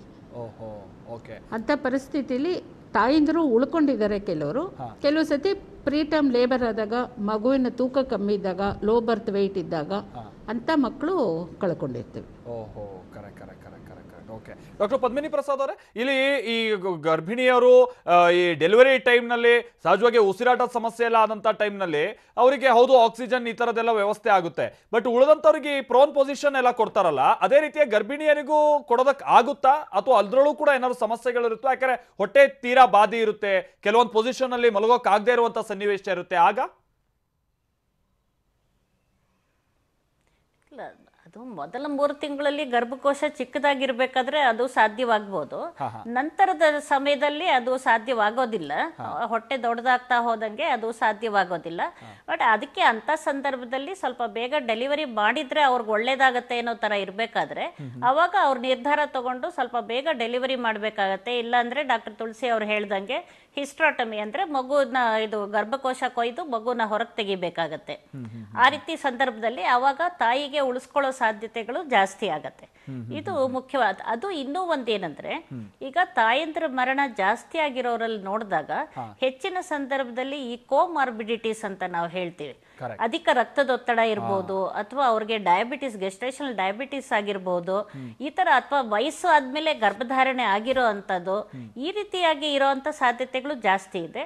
ಮತ್ತೆ ಎಷ್ಟೋ ಜನ ಪ್ರಸವದ ನಂತರ ಕೂಡ ಹೆಚ್ಚಿನ ರಕ್ತಸ್ರಾವ ಆಗುವಂತ ಸಾಧ್ಯತೆಗಳು ಕೂಡ ಇರುತ್ತೆ. ಯಾಕಂದ್ರೆ ಅವರಲ್ಲಿ ದೇಹದಲ್ಲಿ ಈ ರಕ್ತ ಹೆಪ್ಪುಗಟ್ಟುವಿಕೆನಲ್ಲಿ ಹೆಚ್ಚು ಕಡಿಮೆ ಆಗಿರುತ್ತೆ. ಆದ್ರಿಂದ ಕೆಲವರಲ್ಲಿ ರಕ್ತ ಹೆಪ್ಪುಗಟ್ಟೋದ್ರೊಳಗೆ ಹೆಚ್ಚು ಕಡಿಮೆ ಆದಾಗ, ರಕ್ತಸ್ರಾವ ಜಾಸ್ತಿ ಆಯ್ತು ಅಂತ ಹೇಳಿದಾಗ ಅವೆಲ್ಲ ಕೂಡ ತಾಯಿಗೆ ಮರಣಕ್ಕೆ ಕಾರಣ ಆಗುವಂತ ವಿಷಯಗಳಾಗತ್ತೆ. ಆದ್ರೆ ಎಷ್ಟೇ ಸಂದರ್ಭದಲ್ಲೂ ಕೂಡ ಎಷ್ಟು ಸಾಧ್ಯನೋ ಅಷ್ಟು ಮುನ್ನೆಚ್ಚರಿಕಾ ಕ್ರಮ ತಗೊಂಡು ತಾಯಿನ ಉಳಿಸೋದಕ್ಕೇನೆ ವೈದ್ಯರೆಲ್ಲರೂ ಅದನ್ನ ಇದು ಕೆಲಸ ಮಾಡ್ಬೇಕಾಗತ್ತೆ, ಮಾಡ್ತಾರೆ. ಡಾಕ್ಟರ್, ಇನ್ನೊಂದಂದ್ರೆ ಈಗ ಈ ತರ ಟೈಮ್ನಲ್ಲೇ ಈ ಗರ್ಭಿಣಿಯರಿಗೆ ಅದರಲ್ಲೂ 7, 8, 9ನೇ ತಿಂಗಳ ಸಂದರ್ಭದಲ್ಲಿ ಶುಗರ್ ವೇರಿಯೇಷನ್ ಆಗೋದು, sugar level, BP level variation ಆಗೋದು, ಈ ಥರದ್ದೆಲ್ಲ ನಾವು ಕೇಳ್ಪಡ್ತಾ ಇರ್ತೀವಿ, ನೋಡ್ತಾ ಇರ್ತೀವಿ. ಬಟ್ ಈಗ ಅಧಿಕವಂತ ಸ್ಟ್ರೆಸ್ ಬೇರೆ ಇರುತ್ತೆ ಸೋಂಕಿತರು ಆದ್ರೆ. ಆಮೇಲೆ ಮೆಡಿಕೇಶನ್ಸ್ ಕೂಡ ಬೇರೆ ಬೇರೆ ರೀತಿಯಾಗಿ ಅವ್ರು ಫಾಲೋ ಮಾಡ್ತಾ ಇರಬೇಕಾಗುತ್ತೆ. ಇಂಥ ಟೈಮ್ನಲ್ಲಿ ಶುಗರ್ ಲೆವೆಲ್, BP ಲೆವೆಲ್ ಇಂಥದನ್ನೆಲ್ಲ ಕಾಪಾಡ್ಕೊಳ್ಳುವಂತ ನಿಟ್ಟಿನಲ್ಲಿ ಅವ್ರು ಹೇಗೆ ತಯಾರಿಯನ್ನ ಮಾಡ್ಕೊಳ್ಬೇಕಾಗುತ್ತೆ, ಗಮನ ಕೊಡಬೇಕಾಗುತ್ತೆ? ಇಲ್ಲ, ಇದು ಇನ್ನೂ ಏನಾಗುತ್ತೆ ಅಂದರೆ, ಇವಾಗ ನೀವು ಹೇಳ್ದಂಗೆ ಒತ್ತಡಗಳು ಜಾಸ್ತಿ, ಸೋಂಕು ಜಾಸ್ತಿ, ಇವರಲ್ಲಿ ಅದು ಬ್ಲಡ್ ಪ್ರೆಷರ್ ಜಾಸ್ತಿ ಆಗುತ್ತೆ, ಮತ್ತೆ ಸ್ಟೀರಾಯ್ಡ್ಸ್ ಎಲ್ಲ ಕೊಡಬೇಕಾಗತ್ತೆ. ಈ ಥರ ತೀವ್ರತರವ ಕಾಯಿಲೆ ಇದ್ದಾಗ ಆ ಸ್ಟೀರಾಯ್ಡ್ಸ್ ಇಂದ ಕೂಡ ರಕ್ತದಲ್ಲಿರೋ ಶುಗರ್ ಲೆವೆಲ್ ಜಾಸ್ತಿ ಆಗೋ ಥರ ಆಗುತ್ತೆ. ಆದರೆ ಅದೆಲ್ಲದಕ್ಕೂ ಕೂಡ ಇನ್ಸುಲಿನ್ ಉಪಯೋಗಿಸಿ ಬ್ಲಡ್ ಪ್ರೆಷರನ್ನು ಕಂಟ್ರೋಲ್ ಮಾಡಿ ಅದೆಲ್ಲದಕ್ಕೂ ಚಿಕಿತ್ಸೆ ಕೊಡ್ತಾ ಹೋಗಬೇಕಾಗತ್ತೆ. ಆದರೆ ಈ ಥರ ತೊಂದರೆಗಳಿದ್ದಾಗ ಏನಾಗುತ್ತೆ, ಈ ಕೋಮಾರ್ಬಿಡಿಟೀಸ್ ಅವರು ತಾಯಂದ್ರಿಗೆ ಸಾವಾಗುವಂತ ಪ್ರಮಾಣಗಳು ಜಾಸ್ತಿ ಆಗೋ ಸಾಧ್ಯತೆಗಳಿರುತ್ತೆ ಇಂಥವರಲ್ಲಿ. ಓಕೆ, ಮಾತನಾಡ್ತೀನಿ ಡಾಕ್ಟರ್. ಇನ್ನೊಂದು ವಿಚಾರ ಅಂತಂದ್ರೆ ಡಾಕ್ಟರ್ ಮಂಜುನಾಥ್ ಅವರೇ, ಈಗ ಕೆಲವರು ಒಂದು ಪ್ರಶ್ನೆಯನ್ನ ಮಾಡ್ತಾರೆ ಸಹಜವಾಗಿ. ಅಂದ್ರೆ ಈ ಮಕ್ಕಳು, ಅಂದ್ರೆ ನಾವು ಒಂದು ಮಕ್ಕಳು ಬೇಕು ಅಂತ ಅವ್ರ ಪ್ರಯತ್ನದಲ್ಲಿ ಇರುವಂತವ್ರು ಅಂತ ಟೈಮಲ್ಲಿ ವ್ಯಾಕ್ಸಿನ್ ತೆಗೆದುಕೊಳ್ಬೋದಾ ಅಂತ ಕೆಲವರು ಪ್ರಶ್ನೆ ಮಾಡ್ತಾರೆ. ಬಹುಶಃ ಅಂಥದಕ್ಕೇನು ಸಮಸ್ಯೆ ಇಲ್ಲ ಅನ್ನೋ ನಾವು ಬೇರೆ ಬೇರೆ ಕಡೆ ಕೇಳ್ಪಡ್ತಾ ಇರ್ತೀವಿ. ಬಟ್ ನೀವು ಅಂತವ್ರಿಗೆ ಅಡ್ವೈಸ್ ಮಾಡೋ ಹಾಗೆ? ವ್ಯಾಕ್ಸಿನ್ ಲಾಸ್ಟ್ ಟರ್ಮ್ ಬಿಟ್ರೆ ಅಪ್ ಟು 6 months ವ್ಯಾಕ್ಸಿನೇಷನ್ ಖಂಡಿತ ತಗೊಳ್ಬಹುದು, ನೋ ಪ್ರಾಬ್ಲಮ್. ಲಾಸ್ಟ್ ಟರ್ಮ್ ಅಲ್ಲಿ ವ್ಯಾಕ್ಸಿನೇಷನ್ ತಗೊಳ್ಬೋದೇ ಬೇಡವೆ ಅದು ಇನ್ನೂ ಕೂಡ ನಾವು ಸ್ಪಷ್ಟವಾಗಿ ಹೇಳಕ್ಕಾಗಲ್ಲ. ಓಕೆ, ಅದ್ರ ಬಗ್ಗೆ ಇನ್ನೊಂದಷ್ಟು ರಿಸರ್ಚ್ ಇದೆ, ಬಟ್ ಆಗ್ಬೇಕಾಗಿದೆ. ಬಟ್ ಇನ್ನೊಂದು ಅಂದ್ರೆ, ಈ ಫೀಡಿಂಗ್ ಮಾಡ್ತಾ ಇರುವಂತಹ ತಾಯಂದ್ರು ಅವರು ವ್ಯಾಕ್ಸಿನ್ ಅನ್ನ ತೆಗೆದುಕೊಳ್ಳೋಕೆ ಅವಕಾಶ ಇದೆಯಾ ಡಾಕ್ಟರ್? ಫೀಡಿಂಗ್ ಮಾಡ್ತಾ ಇರ್ತಾ ಅಂದ್ರೆ ಖಂಡಿತವಾಗಿ ತೆಗೆದುಕೊಳ್ಬಹುದು. 3ನೇ ದಿವಸಕ್ಕೆ IgG ಫಾರ್ಮ್ ಆಗುತ್ತೆ, ಆ ಮಗುವಿಗೆ ಅದರಿಂದ ಆಂಟಿಬಾಡಿ ಫಾರ್ಮೇಶನ್ ಕೂಡ ಆಗುತ್ತೆ. ಸೊ ಒನ್ಸ್ ಡೆಲಿವರಿ ಆದ ನಂತರ ವ್ಯಾಕ್ಸಿನೇಷನ್ ತಗೊಳ್ಳೋದ್ರಲ್ಲಿ ಏನು ಪ್ರಾಬ್ಲಮ್ ಆಗೋದಿಲ್ಲ. ಬಟ್ ಡೆಲಿವರಿ ಆಗೋ ಮೊದಲು 7, 8, 9ನೇ ತಿಂಗಳಲ್ಲಿ ನೀವು ವ್ಯಾಕ್ಸಿನೇಷನ್ ತಗೊಂಡ್ರೆ ಸ್ವಲ್ಪ ಅಡಿಷನಲ್ ರಿಸ್ಕ್ ಜಾಸ್ತಿ ಆಗುತ್ತೆ. ಓಕೆ ಓಕೆ ಓಕೆ ಅಲ್ಲ, ನಾನು ಮೊದಲಿಗೆ ಕೇಳಿದಂತಂದ್ರೆ ಇನ್ನು ಪ್ಲಾನಿಂಗ್ ಅಲ್ಲಿ ಇರ್ತಾರಲ್ಲ, ಅವರು ಕೆಲವರು ಹೆದರ್ತಾರೆ ವ್ಯಾಕ್ಸಿನ್ ತಗೊಳ್ಬೇಕೋ ಬೇಡವಾ ಅಂತ. ಅವರಿಗೆ ಹೇಳಿದ್ರೆ ಅದೇನು ಸಮಸ್ಯೆನೇ ಇಲ್ಲ, ಆರಾಮಾಗಿ ವ್ಯಾಕ್ಸಿನ್ ತೆಗೆದುಕೊಳ್ಬಹುದು ನಿಮ್ ಪ್ರಕಾರವಾಗಿ. 6 ತಿಂಗಳು ಗರ್ಭಿಣಿ ಆಗಿರುವವರಿಗೆ ಏನು ಸಮಸ್ಯೆ ಇಲ್ಲ. ಆ ನಂತರದಲ್ಲಿ ಸ್ವಲ್ಪ ರಿಸ್ಕ್ ಜಾಸ್ತಿ ಆಗುತ್ತೆ, ಎಚ್ಚರಿಕೆ ವಹಿಸ್ಕೊಳ್ಳಿ. Okay okay okay doctor Padmini Prasad ಅವರೇ, ಈಗ ಈ ಗರ್ಭಿಣಿಯರು ಕೂಡ ಹಾಗಾದ್ರೆ ವ್ಯಾಕ್ಸಿನ್ ತೆಗೆದುಕೊಳ್ಬಹುದು ಅನ್ನುವಂತ ನಿಟ್ಟಿನಲ್ಲಿ ಕೆಲ ಡಾಕ್ಟರ್ ಹೇಳ್ತಾ ಇದಾರಲ್ಲ, ನಮ್ಮ ಜೊತೆಗೆ ಡಾಕ್ಟರ್ ಮಂಜುನಾಥ್ ಅವರು ಕೂಡ ಹೇಳಿದ್ರಲ್ಲ.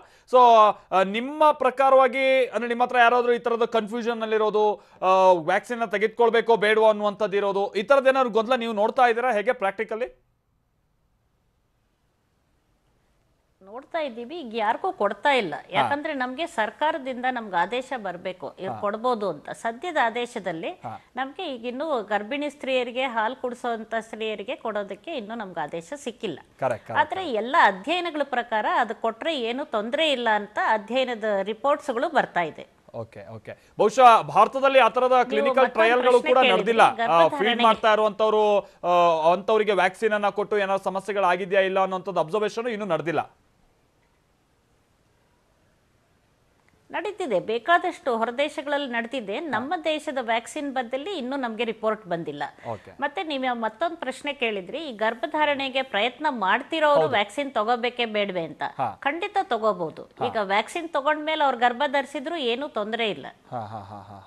ಅಂದ್ರೆ ಅದರಲ್ಲಿ ಫಸ್ಟ್ ಡೋಸ್ ಸೆಕೆಂಡ್ ಡೋಸ್ ಆಗಿ ಇಂತಿಷ್ಟ ದಿವಸ ಕಾಯ್ಬೇಕು ಈ ತರದ್ದೇನೂ ಇಲ್ಲ ಅಲ್ವಾ? ಸೆಕೆಂಡ್ ಡೋಸ್ ಆಗ್ತಾ ಇದೆ ಅನ್ನುವಂಥದ್ದು ಅಥವಾ ಫಸ್ಟ್ ಡೋಸ್ ಆಗಿರುವಂತ ಸಂದರ್ಭದಲ್ಲಿ ಅವ್ರೇನಾದ್ರೂ ಪ್ಲಾನಿಂಗ್ ಅನ್ನ ಮಾಡ್ಕೊಂಡು ಗರ್ಭಧಾರಣೆ ಆದ್ರೂ ಸಮಸ್ಯೆ ಇಲ್ಲ. ಈಗ ಫಸ್ಟ್ ಡೋಸ್ ಆಗಿ ಅವ್ರು ಏನಾದರೂ ತಕ್ಷಣ ಏನಾದರೂ ಗರ್ಭಧಾರಣೆ ಆಗಿದ್ರೆ ಮೊದಲ 3 ತಿಂಗಳು ಅವಾಯ್ಡ್ ಮಾಡಿ ಅಂತ ಹೇಳ್ತೀವಿ. ಮೊದಲ 3 ತಿಂಗಳು ನಂತರ ತಗೊಂಡ್ರೆ ಏನು ಪರವಾಗಿಲ್ಲ. ಓಕೆ ಓಕೆ ಓಕೆ ಮಾತನಾಡ್ತೀನಿ ಡಾಕ್ಟರ್ ನಿಮ್ಮ ಜೊತೆಗೆ. ಹಾಗೆ ಡಾಕ್ಟರ್ ತುಳಸಿ ಅವ್ರ ಜೊತೆಗೂ ಕೂಡ ನಾವು ಮಾತನಾಡೋಣ. ಡಾಕ್ಟರ್ ಮಂಜುನಾಥ್ ಅವರು ಕೂಡ ನಮ್ಮ ಜೊತೆಗೆ ಇರ್ತಾರೆ. ಹಾಗೆ ಇನ್ನೊಂದು ವಿಚಾರ ಪ್ರಾಬ್ಲಮ್ ಏನಾಗ್ತಾ ಇರುವಂಥದ್ದು ಈ ಸಂದರ್ಭದಲ್ಲಿ ಅಂತ ಅಂದ್ರೆ, ಕೆಲ ಗರ್ಭಿಣಿಯರಲ್ಲಿ ಸೋಂಕಿನ ಲಕ್ಷಣಗಳೇ ಇರೋದಿಲ್ಲ, ಆದ್ರೆ ಅವರಲ್ಲಿ ಸೋಂಕು ಆವರಿಸ್ಕೊಂಡಿರುವಂಥದ್ದು ಗೊತ್ತಾಗ್ತಾ ಇರುತ್ತೆ. ಸೋಂಕಿನ ಲಕ್ಷಣಗಳೇ ಇಲ್ಲದೆ ಇರುವಂತಹ ಸಂದರ್ಭದಲ್ಲಿ RT-PCR ಟೆಸ್ಟ್ ನಲ್ಲೂ ಹಲವಾರು ಸಂದರ್ಭದಲ್ಲಿ ಸೋಂಕಿದೆಯೋ ಇಲ್ವೋ ಅನ್ನುವಂಥದ್ದು ಗೊತ್ತಾಗಲ್ಲ. ಆಗ ಅನಿವಾರ್ಯವಾಗಿ ಅವರು ಇನ್ನುಳಿದಂಥ ಸ್ಕ್ಯಾನಿಂಗ್ಗಳಿಗೆ ಹೋಗ್ಬೇಕಂತ ಸಂದರ್ಭ ಬಂದ್ಬಿಡುತ್ತೆ. ಇದು ಕೂಡ ಸಾವಿನ ಸಂಖ್ಯೆ ಹೆಚ್ಚಾಗೋದಕ್ಕೆ ಕಾರಣ ಆಗ್ತಾ ಇದೆ. ಗರ್ಭಿಣಿ ಸ್ತ್ರೀಯರು ಕೂಡ ತಮಗೆ ಏನು ಸೋಂಕಿನ ಲಕ್ಷಣ ಇಲ್ಲದೆ ಹೋದ್ರೂ ಕೂಡ ಕೊರೋನಾಗೆ ಸಂಬಂಧಪಟ್ಟಂಗೆ ಹೇಗೆ ಅವರು ಎಚ್ಚರಿಕೆಯನ್ನು ವಹಿಸ್ತಾ ಇರಬೇಕಾಗುತ್ತೆ. ಕೆಲವೊಂದು ಸಂದರ್ಭದಲ್ಲಿ RT-PCR ಟೆಸ್ಟ್ ನಲ್ಲಿ ನೆಗೆಟಿವ್ ಬಂದು ಅವರಲ್ಲಿ ಸೋಂಕಿನ ಲಕ್ಷಣಗಳು ಇದ್ದಂಥ ಸಂದರ್ಭದಲ್ಲಿ ಹೇಗೆ ಅವ್ರು ಗಮನ ಕೊಡಬೇಕಾಗುತ್ತೆ, ಇದ್ರ ಬಗ್ಗೆ ಮಾತಾಡೋಣ ಚಿಕ್ಕ ಬ್ರೇಕ್ ನಂತರ. ವಿಶೇಷ ಕಾರ್ಯಕ್ರಮಕ್ಕೆ ಮತ್ತೆ ಸ್ವಾಗತ. 5ನೇ ಹಾಗೆ ಕೊನೆಯ ಗಂಡಾಂತರದ ಕಡೆಗೆ ನಾವು ಗಮನ ಕೊಟ್ಬಿಡೋಣ. ಇದು ಅತಿ ಪ್ರಮುಖವಾದಂತ ವಿಚಾರ. ದೊಡ್ಡ ಗಂಡಾಂತರ, ಗರ್ಭಿಣಿಯರು ಗಮನ ಕೊಡಬೇಕಾಗಿರುವಂತದ್ದು ಏನದು? ಗರ್ಭಿಣಿಯರಲ್ಲಿ ಆರಂಭಿಕ ಸೋಂಕಿನ ಲಕ್ಷಣಗಳು ಏನೂ ಇರಲ್ಲ, ಆದ್ರೆ ಏಕಾಏಕಿ ಸಡನ್ ಆಗಿ ಸಮಸ್ಯೆಗಳು ಉಲ್ಬಣಿಸುತ್ತೆ. ಸಾಮಾನ್ಯವಾಗಿ ಗರ್ಭಿಣಿಯರಲ್ಲಿ ಸೋಂಕಿನ ಲಕ್ಷಣಗಳು ಕಾಣಿಸ್ಕೊಳ್ತಾ ಇಲ್ಲ ಕೊನೆ ಹಂತ ತನಕನೂ ಕೂಡ. ಕೆಮ್ಮು, ನೆಗಡಿ, ಜ್ವರದ ಸಮಸ್ಯೆ ಗರ್ಭಿಣಿಯರಿಗೆ ಎದುರಾಗ್ತಾ ಇಲ್ಲ ಹಲವು ಹಂತದಲ್ಲಿ. ಆದ್ರೆ ಚೆನ್ನಾಗೇ ಇದ್ದೀವಿ ಅಂತ ಅಂದ್ಕೊಳ್ಳುವಂತ ಸಂದರ್ಭದಲ್ಲೇ ಸೋಂಕು ತೀವ್ರ ಆಗಿರುತ್ತೆ. ಈ ಶ್ವಾಸಕೋಶದಲ್ಲೆಲ್ಲ ಸೋಂಕಿನ ಪ್ರಮಾಣ ಹೆಚ್ಚಾಗಿರೋದು ಗೊತ್ತಾಗ್ತಾ ಹೋಗುತ್ತೆ. ಕೊನೆಯ ಹಂತದಲ್ಲಿ ಗರ್ಭಿಣಿಯರಿಗೆ ಸೋಂಕಿನ ತೀವ್ರತೆ ಹೆಚ್ಚಾಗ್ಬಿಡುತ್ತೆ. ಕೆಲವು ಸೋಂಕಿತ ಗರ್ಭಿಣಿಯರಿಗೆ ಈ ಬೇದಿಯ ಸಮಸ್ಯೆ ಶುರುವಾಗ್ಬಿಡುತ್ತೆ.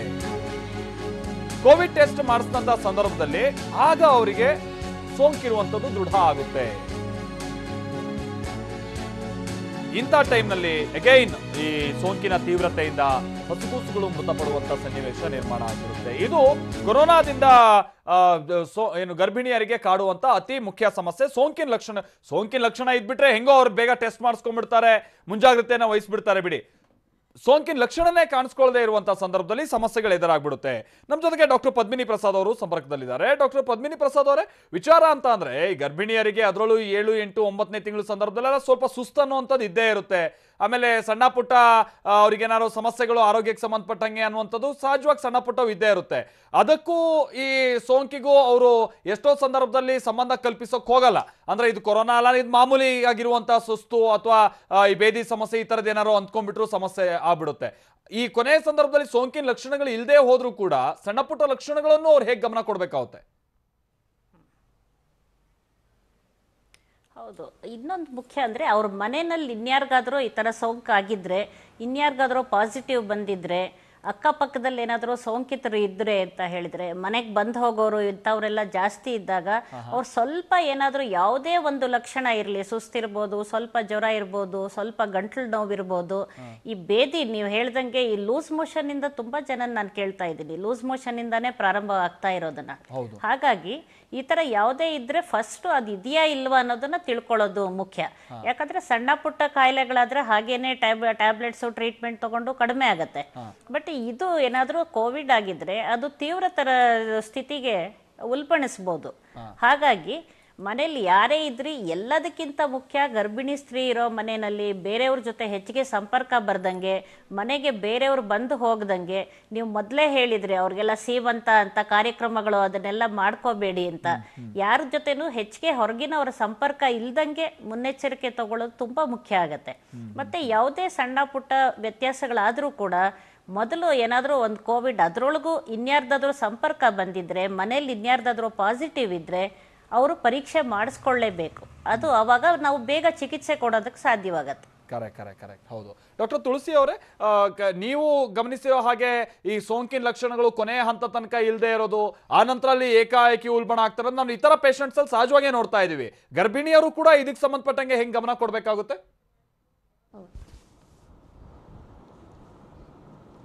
ಈಗ ಮೇಡಮ್ ಹೇಳ್ದಂಗೆನೆ ಮನೇಲಿ ಯಾರಾದರೂ ಸೋಂಕಿತರಿದ್ರೆ ಟೆಸ್ಟ್ ಮಾಡ್ಕೊಂಡು ಬಂದು ಅಡ್ಮಿಟ್ ಆಗಬೇಕು.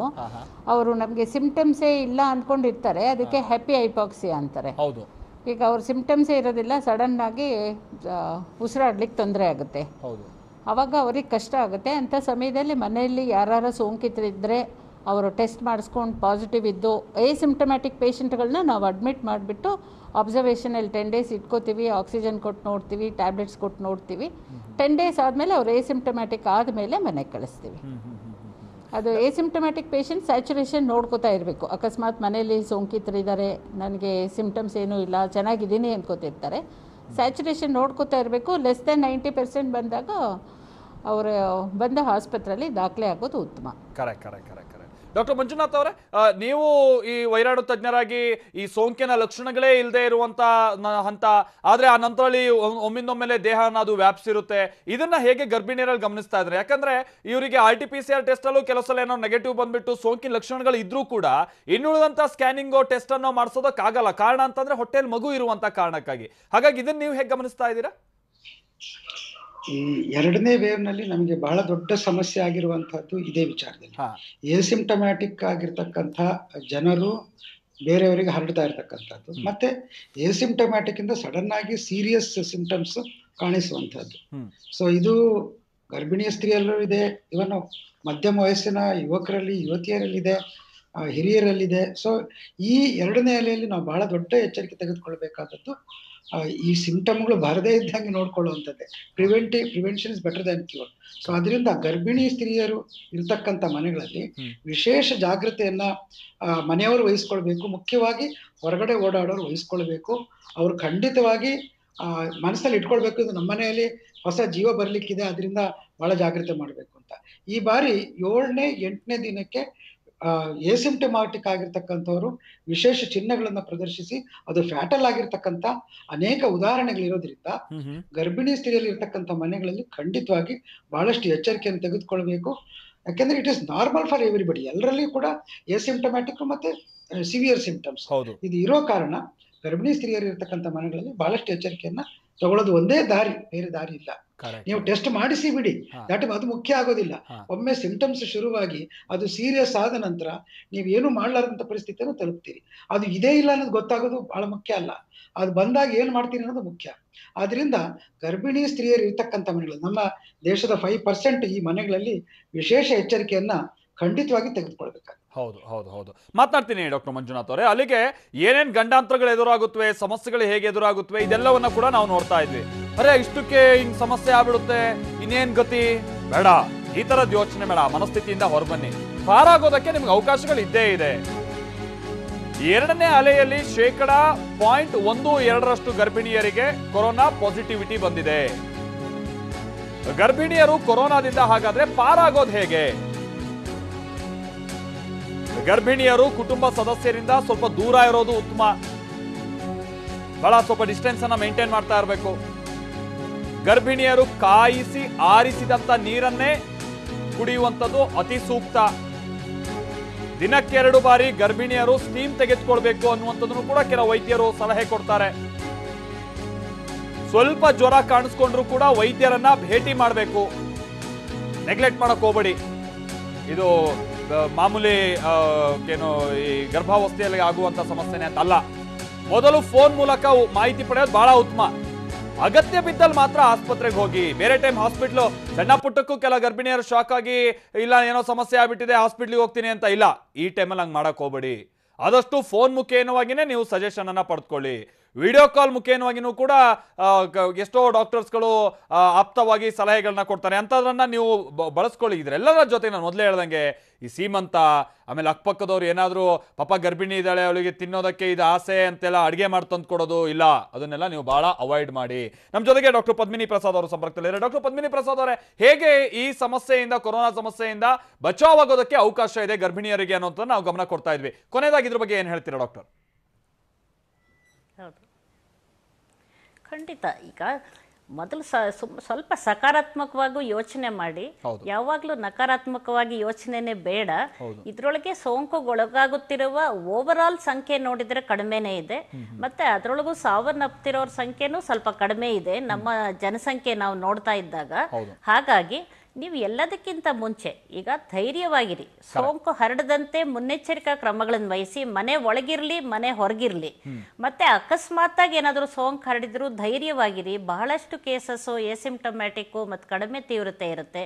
ಆದರೆ ಯಾವುದನ್ನು ಅದನ್ನ ನೆಗ್ಲೆಕ್ಟ್ ಮಾಡದೆ ಆದಷ್ಟು ಬೇಗ ವೈದ್ಯರನ್ನ ಸಂಪರ್ಕಿಸಿ, ಯಾವಾಗ ತೀವ್ರತೆ ಇದೆ ಅಂತ ತಿಳಿದ ತಕ್ಷಣ ಆದಷ್ಟು ಬೇಗ ವೈದ್ಯರ ಹತ್ರ ಹೋಗಿ ಅಂತ ಹೇಳ್ಬೋದು. ಓಕೆ ಓಕೆ ಡಾಕ್ಟರ್ ತುಳಸಿ ಅವರೇ, ನೀವು ಇಂಥ ಟೈಮ್ನಲ್ಲಿ ಗರ್ಭಿಣಿಯರಿಗೆ ಏನಂತ ಸಲಹೆ ಕೊಡ್ತೀರಾ?